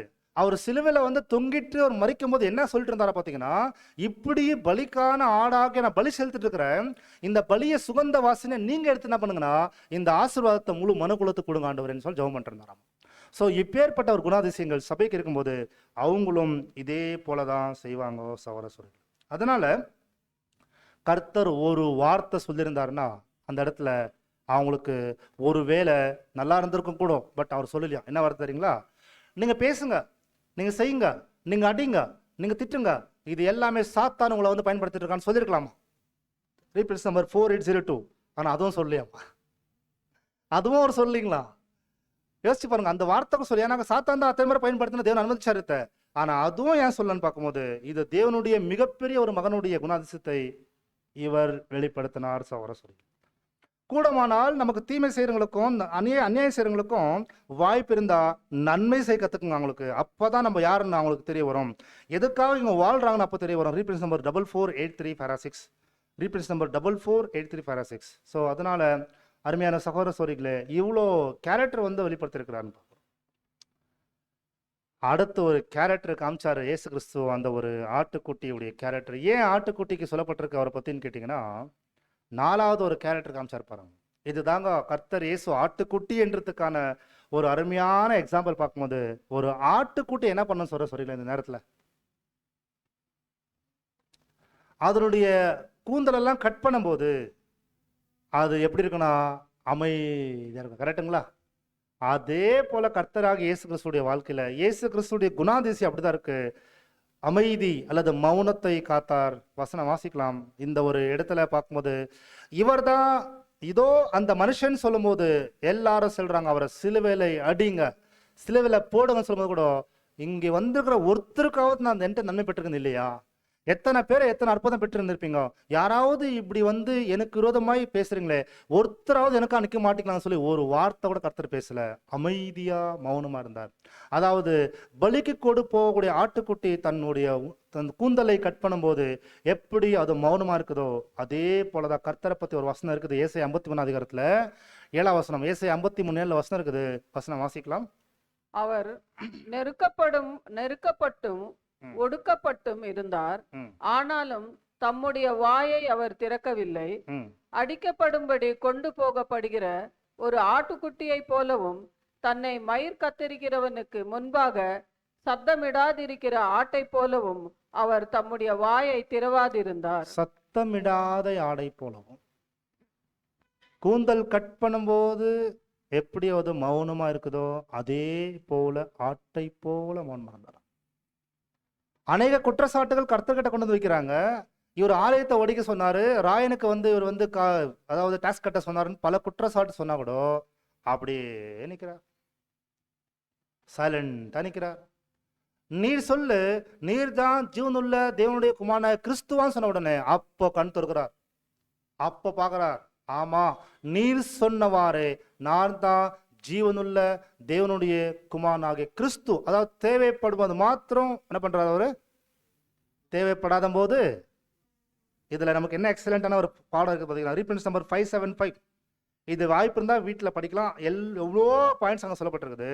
அவர் துன்புறுத்தப்பட்டாலும் உலகமெங்கில் இருக்கிற அவருடைய பரிசுத்தவான்களுக்கான ஒரு முன்மாதிரி கிரேட்டஸ்ட் எக்ஸாம்பிள் எதுன்னு கேட்டிங்கன்னா, எல்லாமே செய்ய தெரிஞ்சோம்.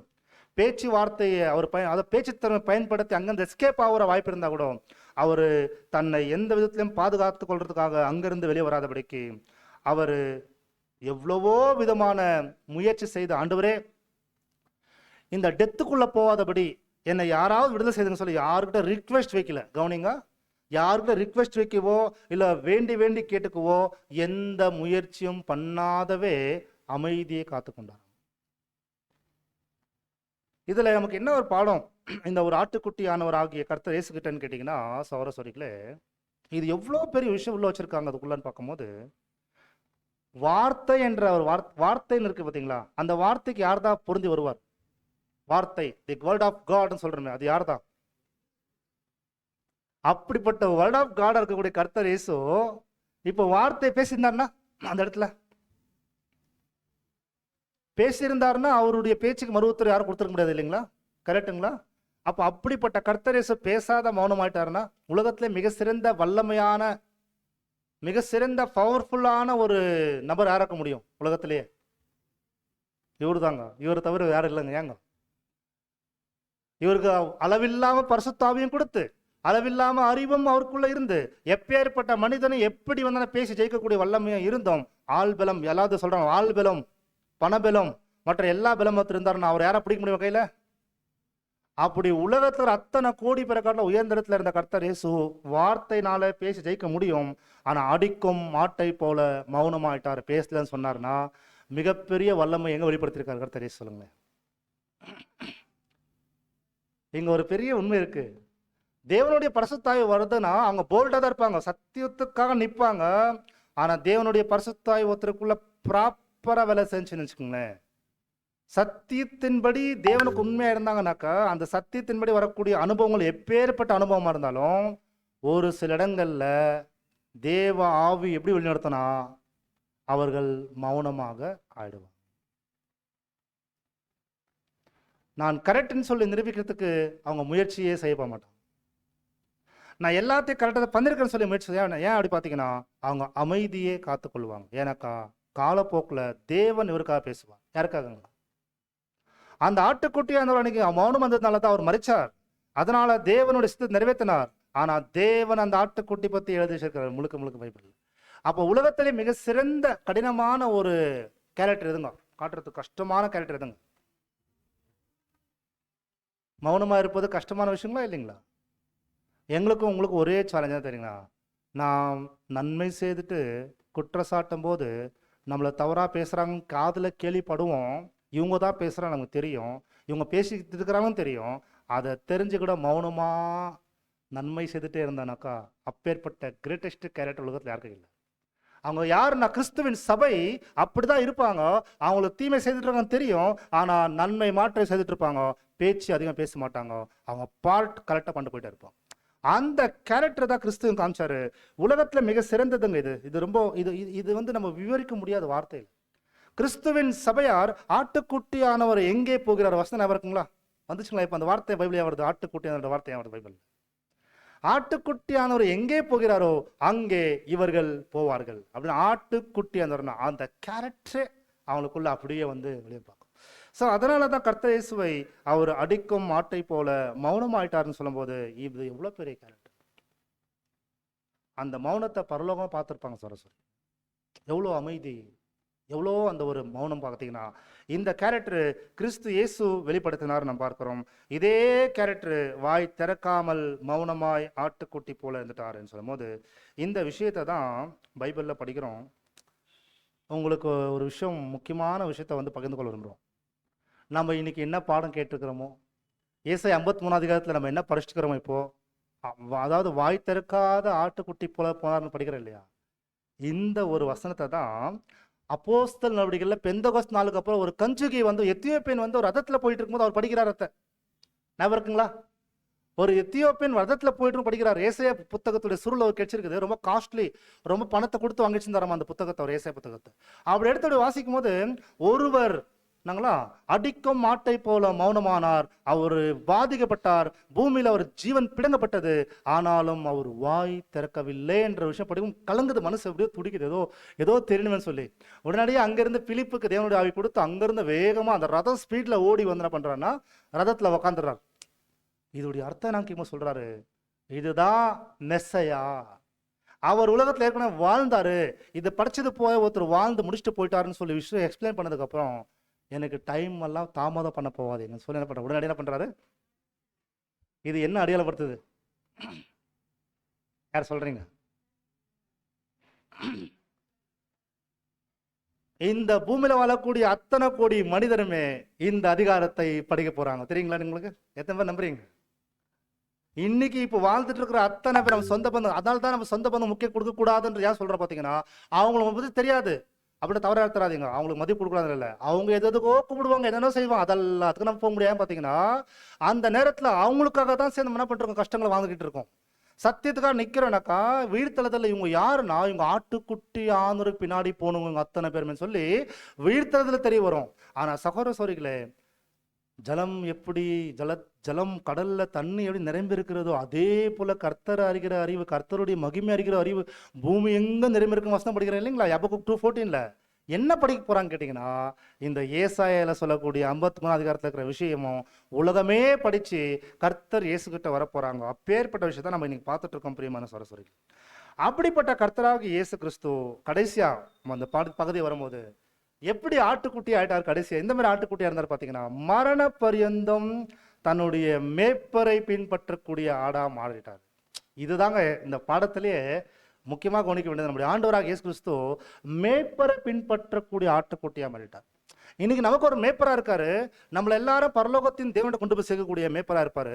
ஆனா உண்மையான ஆட்டுக்குட்டி அவர் யாருன்னா கர்த்தர் இயேசுதான். அந்த ஆட்டுக்குட்டி மேய்ப்பரை பின்பற்றக்கூடிய ஆட்டா இருந்தார். எப்படின்னு கேட்டீங்கன்னா வசனம் இருக்குது, மேய்ப்பர் சொன்னதை ஆடு கேட்கும். பாருங்க வசனம் வாசிக்கலாம், சங்கீதம் 16:7 வசனம் வாசிங்க. எனக்கு ஆலோசனை தந்த கர்த்தரை துதிப்பேன், ராக்காலங்களிலும் என் உள்ளிந்திரியங்கள் என்னை உணர்த்தும். பாத்தீங்களா, எனக்கு ஆலோசனை தந்தை கர்த்தரை துதிப்பேன். அந்த ராவு காலங்களை பார்த்தீங்கன்னா என் உள்ளங்களை வந்து தேவனுடைய வார்த்தைகளால் துதிக்கவே சொல்றாரு. அடுத்த நெக்ஸ்ட் ஒரு வார்த்தை வாசிக்கலாம். என்ன ரீசன் பார்த்தீங்கன்னா, இவர் ஓட்ட ஓடி முடிப்பதற்கு இவருக்கு இருந்த ஒரு வெற்றியின் ரகசியம் என்னன்னு கேட்டீங்களா, ஒரு சீக்ரெட் இருக்கு. நம்ம எல்லாருக்குமே அந்த சீக்ரெட் கத்துக்கலாம். அந்த சீக்ரெட் என்ன கேட்டீங்கன்னா வசனம் பாருங்களாம், வசனம் சங்கீதம் 18 வசனம் வாசிக்கலாம். கர்த்தரை எப்பொழுதும் எனக்கு முன்பாக வைத்திருக்கிறேன், அவர் என் வலது பாரிசத்தில் இருக்கிறபடியால் நான் அசைக்கப்படுவதில்லை. இந்த கேரக்டர் தான் கர்த்தர் இயேசு கிறிஸ்துக்கு ஜெயம் கொண்டதுக்கான காரணம். கர்த்தரை எப்பொழுதும் என் வலது பக்கமும் முன்பாகவே வைத்துட்டு இருந்தேன். இதுதான் நம்ம எல்லாருக்குமே இருக்கக்கூடிய ஒரு கேரக்டரா இருக்க வேண்டியதா இருக்கு. ஏன்னா இந்த மேய்ப்பராகிய பிதாவாகிய தேவனுடைய முன்னணியில இயேசு கிறிஸ்து ஆட்டுக்குட்டியாக வழிநடத்தி அந்த மேய்ப்பரையே பின்பற்றி போகக்கூடியவராக காணப்படும் போது ஸ்லைடு பாருங்க, அவர் தான் நொறுக்க சித்தம் கொண்டார். ஏசாயா 53:10 படிக்கிறோம், கர்த்தரோ அவரை நொறுக்கம் சித்தம் கொண்டார் என்பதை பிதாவாகிய தேவன் தான் என்ன பலி நாடாக கொண்டு போயிட்டு இருக்கு. அதாவது என்னை பலி செய்வதுக்கு கொண்டு போயிட்டு இருக்கிறது யாருன்னா என் பிதாவாகிய தேவன் தான் கொண்டு போறார் என்ற அந்த உண்மை அவருக்கு தெரிஞ்சிருந்தது. அதனாலதான் 23 சங்கீதம் யாருக்கெல்லாம் படிச்சிருக்கீங்க சரஸ்வரிகளே? உடனே எல்லாருக்கும் இப்போ சடன் ஒரு நமக்கு எல்லாருக்கும் பொதுவா சின்ன வயசு கத்து கொடுத்த அதிகாரம் எதுங்களா? சங்கீதம் 23. இந்த 23 சங்கீதம் தாவீது பாடுறாரு. யாருக்கு? அவருடைய வாழ்க்கையில அவர் ஒரு மேய்ப்பன், ஆடுகள் நடத்தும் போது எப்படிலாம் உயிரோட பாதுகாப்பாரோ என்னுடைய வாழ்க்கை, என்னுடைய உயிரை என் மேய்ப்பன் பாதுகாக்கிறான்னு பாடுறாரு. ஆக்சுவலி இந்த முழுக்க இந்த வார்த்தை யாருக்கு தான் அப்ளை ஆகும் தெரியுங்களா? முதல் அர்த்தம் தாவீதுக்கு, இரண்டாவது அர்த்தம் இயேசு கிறிஸ்துவுக்கு. இயேசு கிறிஸ்து தான் அந்த ஆடு, அவர் வழிநடத்தக்கூடிய அந்த மேய்ப்பர் தான் பரலோகத்தின் பிதாவாகிய தேவன். கான்செப்ட் புரியுதுங்களா? அந்த பரலோகத்தின் பிதாவாகிய தேவன் முன்னாடி இயேசு கிறிஸ்துடைய வாழ்க்கையில அவரை ஞானஸ்தானம் எடுத்து மரிக்கிற வரைக்குமே அவருக்குள்ள போயிட்டு இருந்த சங்கீதம் தான் 23 சங்கீதம். அவர் எப்படி பாடினார் சங்கீதம் பார்த்தீங்கன்னா, இப்போ வசனம் வாசிக்கலாம், சங்கீதத்தை பற்றி நம்ம படிக்கலாம் பாருங்க, வாசலாம். அவர் தான் நொறுக்கக்கூடியவரா என்று தெரியும் போது அவர் பாடின சங்கீதம் தான் 23ஆம் சங்கீதம் முதல் வசனம் வாசிக்கலாம். கர்த்தர் என் மேய்ப்பராய் இருக்கிறார், ம். நான் தாழ்ச்சி அடையேன். ம், அவர் என்னை புல்லுள்ள இடங்களில் மேய்த்து ம், அமர்ந்த தண்ணீர்கள் அண்டையிலே ம். என்னை கொண்டு போய் விடுகிறார். பாத்தீங்களா, 3 வருஷம் கரெக்டா எங்கெல்லாம் சத்தியம், எங்கெல்லாம் இடத்துலலாம் புல்லுள்ள இடங்கள்னா என்னென்ன விதங்களை வழிநடத்தணும் என்று தேவன் டிசைட் பண்ணது போலவே கர்த்தர் செயல்பட்டார். அடுத்த நெக்ஸ்ட் வசனம் வாசிக்கலாம், அப்படியே வாசிங்க. அவர் என் ஆத்துமாவை தேற்றி ம். தம்முடைய நாமத்தின் நிமித்தம் என்னை நீதியின் பாதைகளில் நடத்துகிறார். பாத்தீங்களா, என்னுடைய ஆத்மா என்னுடைய புது சிந்தை புது சிருஷ்டியை உருவாக்கி நீதியின் பாதை எது என்பதை எனக்கு தினந்தோறும் சொல்லி கொடுத்தார். அப்பே வசனபட்சமா கர்த்தர் எனக்கு போதித்தார், எனக்கு நல்ல விஷயங்களை சொல்லி கொடுத்தாருன்னு சொல்லும்போது அப்படியே 3 வருஷம் வழி நடத்தினாராமா. அடுத்த நெக்ஸ்ட் வசனம் வாசிங்க. நான் மரண இருளின் பள்ளத்தாக்கிலே நடந்தாலும் ஆ. பொல்லாப்புக்கு பயப்படேன். மரண இருளில் பள்ளத்தாக்கள் நடந்தாலும் என்ன பண்ணலையா கர்த்தர் இயேசு? பொல்லாப்புக்கு பயப்படேன். கரெக்டா, உண்மைங்களா? மரண இருளில் அந்த ராத்திரி அரெஸ்ட் பண்ணிட்டாங்களா, ஒன்று தனியாயிட்டாரா, அவரை எங்கெல்லாம் கொண்டு போனாங்க, பிலாத்து வீட்டு கொண்டு போனாங்க, கரெக்டுங்களா? பிரதான ஆசிரியர் காய் வீட்டு கொண்டு போனாங்க, அதுக்கப்புறம் ஏரோது வீட்டு கொண்டு போனாங்க. எங்கேயும் என்ன பண்ணல, அவர் மரண இருளில் பள்ளத்தாக்கில் நடந்தாலும் என்ன பண்ணல, அவரு பயப்படு. யாருக்கு பயப்படல? பிலாத்து கேட்கிறா, நீ தான் அந்த ராஜாவா? இல்ல இல்ல, நீ அந்த ராஜா நீ சொல்றியா? இல்ல அவங்க சொல்றாங்களா? உன்னை விடுதலை செய்வதற்காக எனக்கு அதிகாரம் எடுக்குதுன்னு சொன்னா கூட உனக்கு அந்த அதிகாரம் மேலிருந்து கொடுக்காவிட்டா நீ ஒன்றுமே எனக்கு செய்ய முடியாது என்ற அளவுக்கு அவ்வளவு உறுதியா பேசினார்னா அவருக்கு இருக்கக்கூடிய அந்த எச்சகட்டமான ஒரு கேரக்டர் தேவனுக்கு மாற்ற பயந்தார், வேற பயப்படல. மரண இருளில் பள்ளத்தாக்கில் நடக்கும்போது எப்போ நம்ம இந்த வசனம் வாசிப்போம் சொல்லுங்களேன், நம்ம எல்லாருமே சொல்லுங்களேன். ஏதாவது ஹாஸ்பிட்டல் இருக்கும்போது யாரோ சிஸ்டர் பஸ் வந்து வாசிக்கும் போது கரெக்டுங்களா, நம்ம எப்பொழுதுமே அந்த வசனத்தை வாசிக்கிறவங்களா இருக்கணும். அது கிறிஸ்துக்குள்ள அந்த சிந்தை இருந்துச்சு. ஏனென்றால் நான் ஏன் பயப்படலன்னு கேட்டா சொல்றாரு, அதுக்கப்புறம் சொல்றாரு உன் கோலும் தடியும். கரெக்டுங்களா, வசனம் படிங்க. ஏனென்றால் 4 படிங்க பார்க்கலாம். எல்லாம் உமது கோலும் தடியும் என்னை தேற்றும். உமது கோலும் தடியும் என்னை தேற்றும். கோல் எது குறிக்குது, தடி எது குறிக்குது? கோல் வந்து தேவனுடைய வாக்குத்தத்தம், தேவனுடைய பரிசுத்த ஆவி. கர்த்தராக இயேசு கிறிஸ்துக்கு அவர் மரணம் அடைஞ்சாதான் இந்த உலகத்துக்கு ஆசீர்வாதனா, அவர் வீழ்த்தலதில் அவருக்கு ஒரு ஆசீர்வாதம் வச்சுனாங்களா, புது சிருஷ்டியா தெய்வீக சுபாவத்தில் வந்துருவார்ன்ற நம்பிக்கை அவருக்கு இருந்துச்சு. அதனாலதான் அந்த கோல் தடி என்ன குறிக்குதுங்களா, சிக்ஷை. கர்த்தர் இயேசுவை பிதாவாகிய தேவனை பண்ணார் பார்த்தீங்கன்னா, தெய்வீக சுபாவத்துக்குள்ள வரத்துக்கு அவரை உபதரத்தினால் பூர்ணப்படுத்தி கொண்டிருந்தாருன்னு தெரிஞ்சு. இது எல்லாமே கர்த்தர் புரிஞ்சதுனாலதான் அடுத்த நெக்ஸ்ட் வசனம் வாசிக்கலாம். என் சத்துருக்களுக்கு முன்பாக நீர் எனக்கு ஒரு பந்தியை ஆயத்தப்படுத்தி என் தலையை எண்ணெயால் அபிஷேகம் பண்ணுகிறீர், என் பாத்திரம் நிரம்பி வழிகிறது.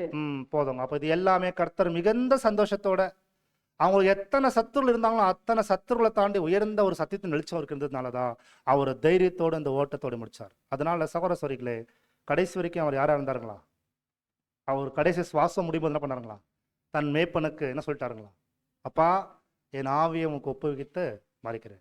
ஸோ எண்ட் வரைக்குமே அவர் வந்து இந்த மேய்ப்பனாக கர்த்தர் இயேசுக்கு பிதா இருந்தாருன்னு பார்க்குறோம். அதனால தான் சகோதர சகோதரிகளே, இந்த பாடம் எப்படி போயிருக்குதுன்னு கேட்டிங்கன்னா, இதோடைய இந்த கண்டினியூஷன் எப்படி இருக்குதுன்னு கேட்கும்போது, தேவன் 53 அதிகாரம் ஏசாயா புத்தகத்தில் என்ன குறிப்பாக பதிவு செய்ய வச்சாருன்னு கேட்டால், நான் உலகத்துக்கு என் மகனை அனுப்புவேன், அவர் பாவத்தை சுமக்கும் தேவ ஆட்டுக்குட்டியாக இருப்பார். ஸ்லைடில் புரியுதுங்களா? பாவத்தை சுமக்கக்கூடிய தேவ ஆட்டுக்குட்டியா உலகத்தை வெளிப்படுத்துவார். அதுதான் ஏசாயா 53 அதிகாரத்தை எழுதி வச்சிருக்கிறார். இப்படிதான் அவர் ஆட்டுக்குட்டி போல உலகத்துல வந்து வாழ்ந்து மறிச்சு வரன்றது காமிக்கிறதுக்காக தான் ஏசாயா 53 அதிகாரம். ஆனால் இதே பரலோகத்தின் தேவன் வெளிப்படுத்தல் 5வது எழுதி வச்சிருக்கார். Revelation chapter 5th chapter. இது வரைக்கும் பைபிள் ஸ்காலர்ஸ் மிகப்பெரிய காலேஜில் வந்து பைபிள் வெளிப்படுத்தல் புத்தகத்தில் எப்படி உள்ள நிலையிலே தெரியாத அளவுக்கு இன்னைக்கு எவ்வளவோ பைபிள் கமெண்ட்ரி வந்துச்சு இன்னைக்கு வெளிப்படுத்தலுக்கு. அதோடைய சீக்ரெட், அந்த லாக்கிங் கோடு சிஸ்டர்ஸ், அந்த சீக்ரெட் எப்படி வெளிச்சம் கோப்பனாது பார்த்தீங்கன்னா, வெளிப்படுத்தல் புத்தகம் 5 அதிகாரம் தாங்க வெளிப்படுத்தல் புத்தகம் படிக்கிறதுக்கே நமக்கு வந்து புரியறதுக்கான ஒரு வெளிச்சம். இன்னும் எளிமையாக சொல்லப்போனா, இந்த என்டையர் பைபிள் புரியணும்னாக்கா 5 அதிகாரம் தான் நமக்கு க்ளூ, அது திருக்குள்ளது. அந்த திருக்குளவும் பண்ணி பார்த்தா, ஐயோ இந்த தேவனுடைய கரத்தில் இருக்கக்கூடிய வலது புறமும் உள்புறமும் எழுதப்பட்ட ஒரு ரகசியமான புத்தகம் இருக்குது, அதை யாராலையும் வாங்கி ஒடிக்க முடியாதே என்று கேட்கும் போதுதான், நீ பயப்படாத, வெற்றி சிறந்த ஜெயம் கொண்ட ஒரு ஆட்டுக்குட்டி இருக்குன்னு சொல்லி நேரத்தில் பேசுறாங்க. எங்க மறுபடியும் ஆட்டுக்குட்டி பத்தி வருது, ஆட்டுக்குட்டி பத்தி அங்க வருது, கரெக்டுங்களா? ஜெயம் கொண்ட ஆட்டுக்குட்டினா ஒரு ஆட்டுக்குட்டியானவர் பத்தி பைபிள்ல சொல்லுது. வாசிக்க வேண்டியதுல நமக்கு தெரியும். வெளிப்படுத்தல 5ஆம் அதிகாரம் 5-6 வசனம் இருக்குது. யூதா கோத்திரத்தில் பிறந்த ஒரு யூதா கோத்திரத்தின் சிங்கம். இந்த ஸ்லைடு பாருங்களேன், கிளியரா இருக்கும். ரொம்ப அருமையான ஸ்லைடு இது. வந்து நம்மளால ட்ரை பண்ண முடியாது. அநேக ஒரு சகோதரங்க வந்து டைம் எடுத்து அவங்க வந்து இந்த ஒரு கொண்டு வந்திருக்காங்க இந்த இமேஜஸ். அதாவது கரெக்ட் பிக்சர் ஆக்சுவலி பார்த்தீங்கன்னா, கவனிங்க, 4 ஜீவிகள் மத்தியத்தில், ஒரு சிங்காசனத்தின் நடுவில் 24 மூப்பருக்கு மத்தியத்தில் ஒரு அடிக்கப்பட்ட ஒரு ஆடு 7 கண்களுடையதாக 7 கொம்புடையதாக இருந்துச்சுன்னு சொல்லி அந்த இடத்துல பேசப்படுது. இந்த ஆடு ஏன் வெளிப்படுத்தல? 53 அதிகாரத்தில் அடிக்கப்பட்ட ஆடு, ஆனால் வெளிப்படுத்தல ஜெயம் கொண்ட ஆடுன்னு ஏன் காமிச்சாச்சுன்னு பார்க்கும்போது உங்களுக்கு தெரியுங்களா சரஸ்வரிகளே, இந்த என்டையர் டிவைன் பிளான் வந்து எதை மையமாக வச்சிருக்காங்க தெரியுங்களா? இப்போ இந்த பில்டிங் கட்டுறாங்கன்னா ஏதாவது ஒரு முக்கிய சோர்ஸ் இருக்கும்ல பார்த்தீங்களா? தேவனுடைய பிரம்மாண்டமான பிளானை எதை மையமாக வைக்கப்பட்டிருக்கு சொல்ல முடியுங்களா யாராவது? எதை மையமாக வைத்து தேவனுடைய பிளான் உருவாக்கப்பட்டிருக்குது? இந்த கம்ப்ளீட் பிளான் மீட்கும் பொருள். இயேசு உலகத்தில் மரிப்பது தான் மீட்கும் பொருள். அந்த மையத்தையும் வச்சுதான் தேவனுடைய பிளானே. அது எங்க காட்டுறாரு பாத்தீங்கன்னா, வெளிப்படுத்தல இருக்கு பாருங்களேன். அந்த சிங்காசனத்தின் நடுவிலே, சிங்காசனம் பிதாவாகிய தேவன், அத 4 மிருகங்கள், 4 ஜீவிகள், 24 மூப்பர்கள் குறிக்குது, 24 தீர்க்கதரிசன வசனங்கள். இது எல்லாமே நிறைவேறணும்னா, அதாவது தேவனுடைய சிந்தல் என்ன நினைச்சாரோ, மனுக்குலத்துக்கு ஆசீர்வாதம் செய்யணும், மரித்தோர் எழுப்பணும் நினைச்சாரோ, அது அத்தனையும் யார் தான் செய்யறாருன்னா அடிக்கப்பட்ட ஆட்டுக்குட்டியானவர் தான் செய்கிறார் என்பதற்காக வெளிப்படுத்தல் 5ஆம் அதிகாரம் சொல்லப்படுகிறது. முத்திரையை ஒடிப்பதற்கும் திறப்பதற்கும் ஜெயம் கொண்ட ஒருவர் இருக்கிறார், அவர் தான் ஆண்டவராகிய இயேசு கிறிஸ்து. அங்கே கூட பைபிள் அவருக்கு சொல்லப்படுது ஆட்டுக்குட்டியானவர். பாத்தீங்களா? அப்படின்னாங்களா? இங்க பூமியில என்ன கேரக்டர் அவர்கிட்ட இருந்துச்சோ, பரலோகத்துல என்ன கேரக்டர் இருந்துச்சோ, இப்போ கூட என்ன கேரக்டர் தான் இருக்கு அவருக்கு? அதே கேரக்டர். அதாவது நம்ம என்னைக்குமே நம்முடைய கேரக்டரை நாம் மாத்திரக்கூடாது. அதான் சொல்றாரு வெளிப்படுத்தல் 17-14 ஒரு வசனம் வாசிக்க பார்த்தீங்களா? அவரோடு அழைக்கப்பட்டவங்க இருக்கிறாங்க, அப்புறம் வேற இருக்காங்களா? தெரிஞ்சுக்கப்பட்டு இருக்கிறாங்க, அதுக்கப்புறம் யாரும் இருக்காங்க? அந்த வார்த்தை வரும்போது கூட கவனிச்சு பார்த்தீங்கன்னா அங்கே என்ன வார்த்தை வரும்?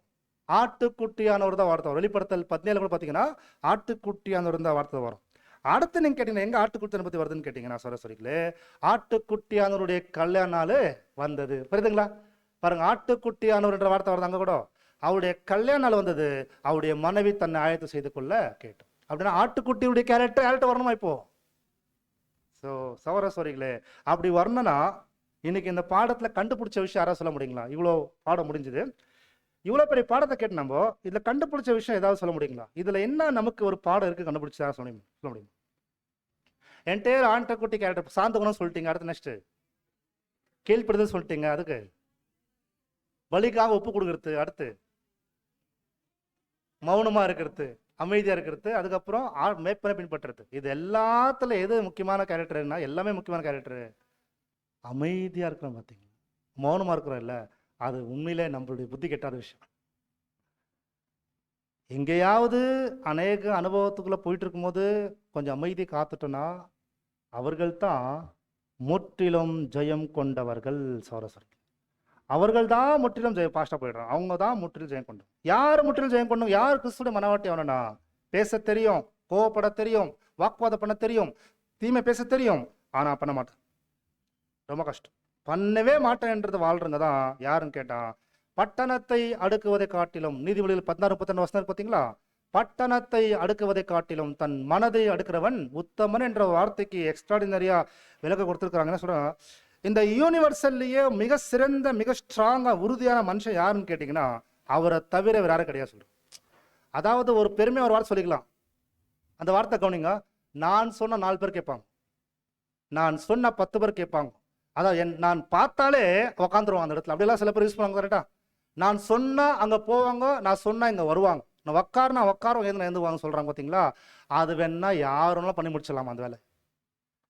ஆள் பலத்திலையும் சரீரத்திலையும் பார்வையிலையும் ஸ்ட்ராங்கா இருந்தாலும் பண்ணி முடிச்சிடலாமா? அது ரொம்ப எளிமையான வேலை.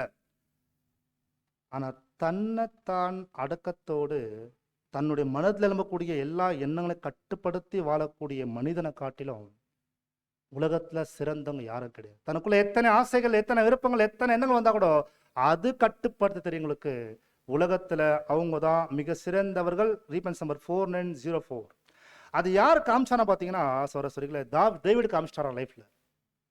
அவர் எவ்வளவோ யுத்தத்துக்கு போனாராமா, கோலியாத்தை கொண்டு போட்டாராமா, அப்படிப்பட்ட ஒருத்தர் வந்து சிங்காசனத்தில் உட்காந்துருக்கும் போது ஒரு மனிதன் வந்து ஒரு ஆட்டுக்குட்டியை கொண்டு போய் கொண்டுட்டாரு, அவருக்கு அநீதி செய்துட்டாருன்னு சொல்லும் போது யார் அந்த மனுஷன் சொல்லி எழுந்து நின்று உடனே நாடத்தனே கொடுன்னு சொல்லி ஒரு கோமா பேசினாராமா. அந்த மனிதன் நீன்னு சொன்ன உடனே அப்படியே சிங்காசனத்தில் சாஞ்சிட்டாராம். எவ்வளவு மாறுமே எழுதுறான். அந்த சிங்காசனத்தில் அப்படியே சாஞ்சிட்டாராம், ஒரு வார்த்தை பேசலையா. ஏன்னு கேட்டா, நான் தானே அந்த மனுஷன்னு சொல்லும் போது எந்த எக்ஸ்கியூஸ் கொடுக்கலையா. அப்படின்னு அர்த்தங்களா? தன் தவறை யார் ஒப்புக்கொண்டாரோ அவர் தான் உலகத்துல சிறந்த மனுஷன். ரீபின்ஸ் நம்பர் 2017 சொல்றாரு. அப்ப என்ன சொல்றாரு, வெளியே இருக்கிற வார்ஸ், வெளியே இருக்கிற எண்ணங்கள், வெளியே இருக்கிறவங்களை வந்து ஜெயிச்சிடலாம். நம்முடைய இருதயத்துல என்ன உருவாக பார்த்தீங்களா, அந்த எண்ணங்களையும் அந்த வெறுப்புகளையும் கட்டுப்படுத்தி ஒரு நாள் ஃபுல்லா நான் இப்படிதான் இருப்பேன், கோவப்பட மாட்டேன், பொய் பேச மாட்டேன். இன்னைக்கு எத்தனை சகோதரங்க என்கிட்ட வந்து மற்ற சோரை பத்தி தீமை பேசினா கூட, பிரதர் இது உங்களுடைய வேலையே கிடையாது, இதுக்காக தான் எங்கள் ட்ரூத்துக்கு வந்தீங்களா, உங்களுக்கு இதுக்காக தான் அபிஷேகம் பண்ணப்பட்டதா, தயவு செய்து நீங்க வீட்டுக்கு வரத்தா இருந்தா சௌரஸ்வரி பத்தி தீமை பேச வராதிங்க. அப்படி வந்தீங்கன்னா நாங்கள் உங்களை எந்த விதத்தில் உபசரிப்பு செய்ய முடியாது.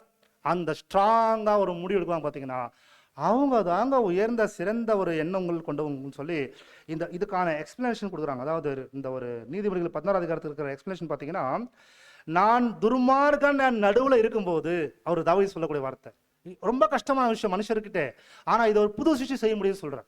யார் இந்த ஆட்டுக்குட்டிகள் குணங்கள் யார் உள்ள வாங்குறாங்களோ அவங்க இந்த கேரக்டர் காட்டலாம். சங்கீதம் 39:1-2 வாசிங்க. துர்மார்கன் என்னிடத்துல இருக்கும்போது நான் தீமை பேசாதபடி என் நாவுக்கு ஒரு கடிவான போடுறேன். என்ன ஒரு வார்த்தை இந்த இடத்துல பயன்படுத்துறாரு பாத்தீங்கன்னா, வாசனம் சங்கீதம் 39:1-2 வாசிங்க. என் நாவினால் பாவம் செய்யாதபடிக்கு நான் என் வழிகளை காத்து துன்மார்கன் எனக்கு முன்பாக இருக்கும் மட்டும் என் வாயை கடிவாளத்தால் அடக்கி வைப்பேன் என்றேன். ஒன்னு மாற்றம் ஞாபகம் வச்சுக்கோங்க சரஸ்வரியில், யாரை குறித்து உங்கள்கிட்ட தவறா பேசக்கூடிய சகோதரி காணப்படுறாங்களோ அவங்க உங்களை பத்தி கூட கொஞ்ச நாளுக்கு அப்புறம் வேற தட்ட போய் பேசுவாங்க. நான் யார் ரொம்ப சொத்துலாம் சொல்றேன், எவிடன்ஸ். யார் அதிகமா மற்றவங்க பத்தி தீமை உங்கள்கிட்ட பேசிட்டுக்கிறாங்களோ 100% எழுதி வச்சுக்கோங்க, இன்னும் கொஞ்ச நாளுக்கு அப்புறம் உங்களை பத்தி அவங்க பேசுவாங்க என்பது உறுதி. யார் மற்றவங்க பற்றி உங்கள்கிட்ட நல்லதே பேசுகிறாங்களோ அவங்க மற்றவங்கள்ட்ட உங்களை பற்றி நல்லங்க மாட்டது தான் பேசும். இது இண்டிகேஷன்ஸ். இருதயத்தின் நினைவுகள் வாய் பேசும். ஸோ அதுக்கான எக்ஸ்பிளனேஷன் சொல்கிறாங்க.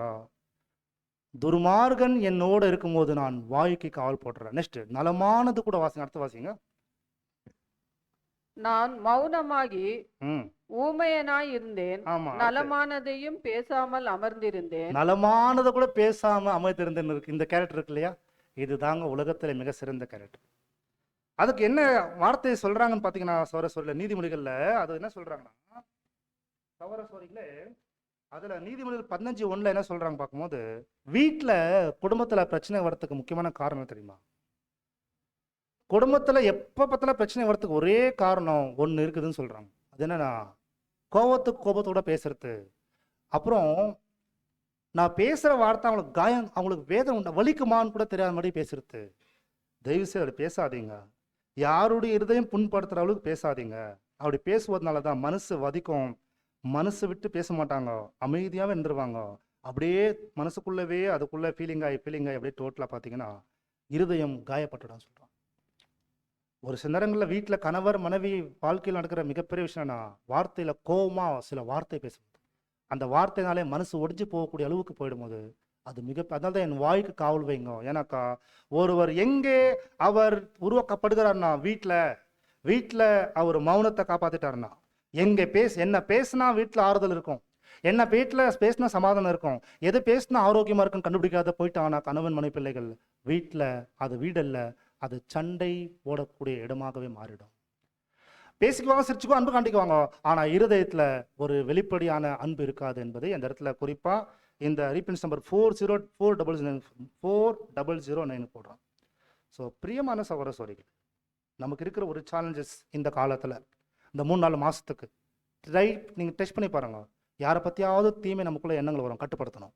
யாராவது தீமை பேச வருவாங்க, ஸ்டாப் பண்ணணும். தீமை செய்யற இடத்துக்கு போற மாதிரி இருக்கும், அது ஸ்டாப் பண்ணணும். இது பண்ணா போதும், நம்மளை நாம் கட்டி ஆளுகைக்குள்ள கொண்டு வந்துடலாம். கிறிஸ்து இயேசுடைய குணாதிசயங்கள், சாந்த குணங்கள் நம்மளுடைய வாழ்க்கையில அந்த ஒரு ரொம்ப அருமையான மீக்னஸ், அந்த கேரக்டர் அதுக்கப்புறம் பார்த்தீங்கன்னா நம்ம கீழ்ப்படிதல். இது ஒவ்வொரு கேரக்டருமே யோசிச்சு பாருங்களேன். நம்மளை நாம் கட்டுப்பாட்டுக்குள்ள கொண்டு வந்துட்டோம்னாக்கா இது எல்லாமே நாம் சரி செய்துட்டோம்னு வச்சுக்கோங்களேன். நம்முடைய வாயின் வார்த்தைகளுக்கு நாம் கவனம் செலுத்தணும்னாக்கா நம்ம யாரா இருப்போம்?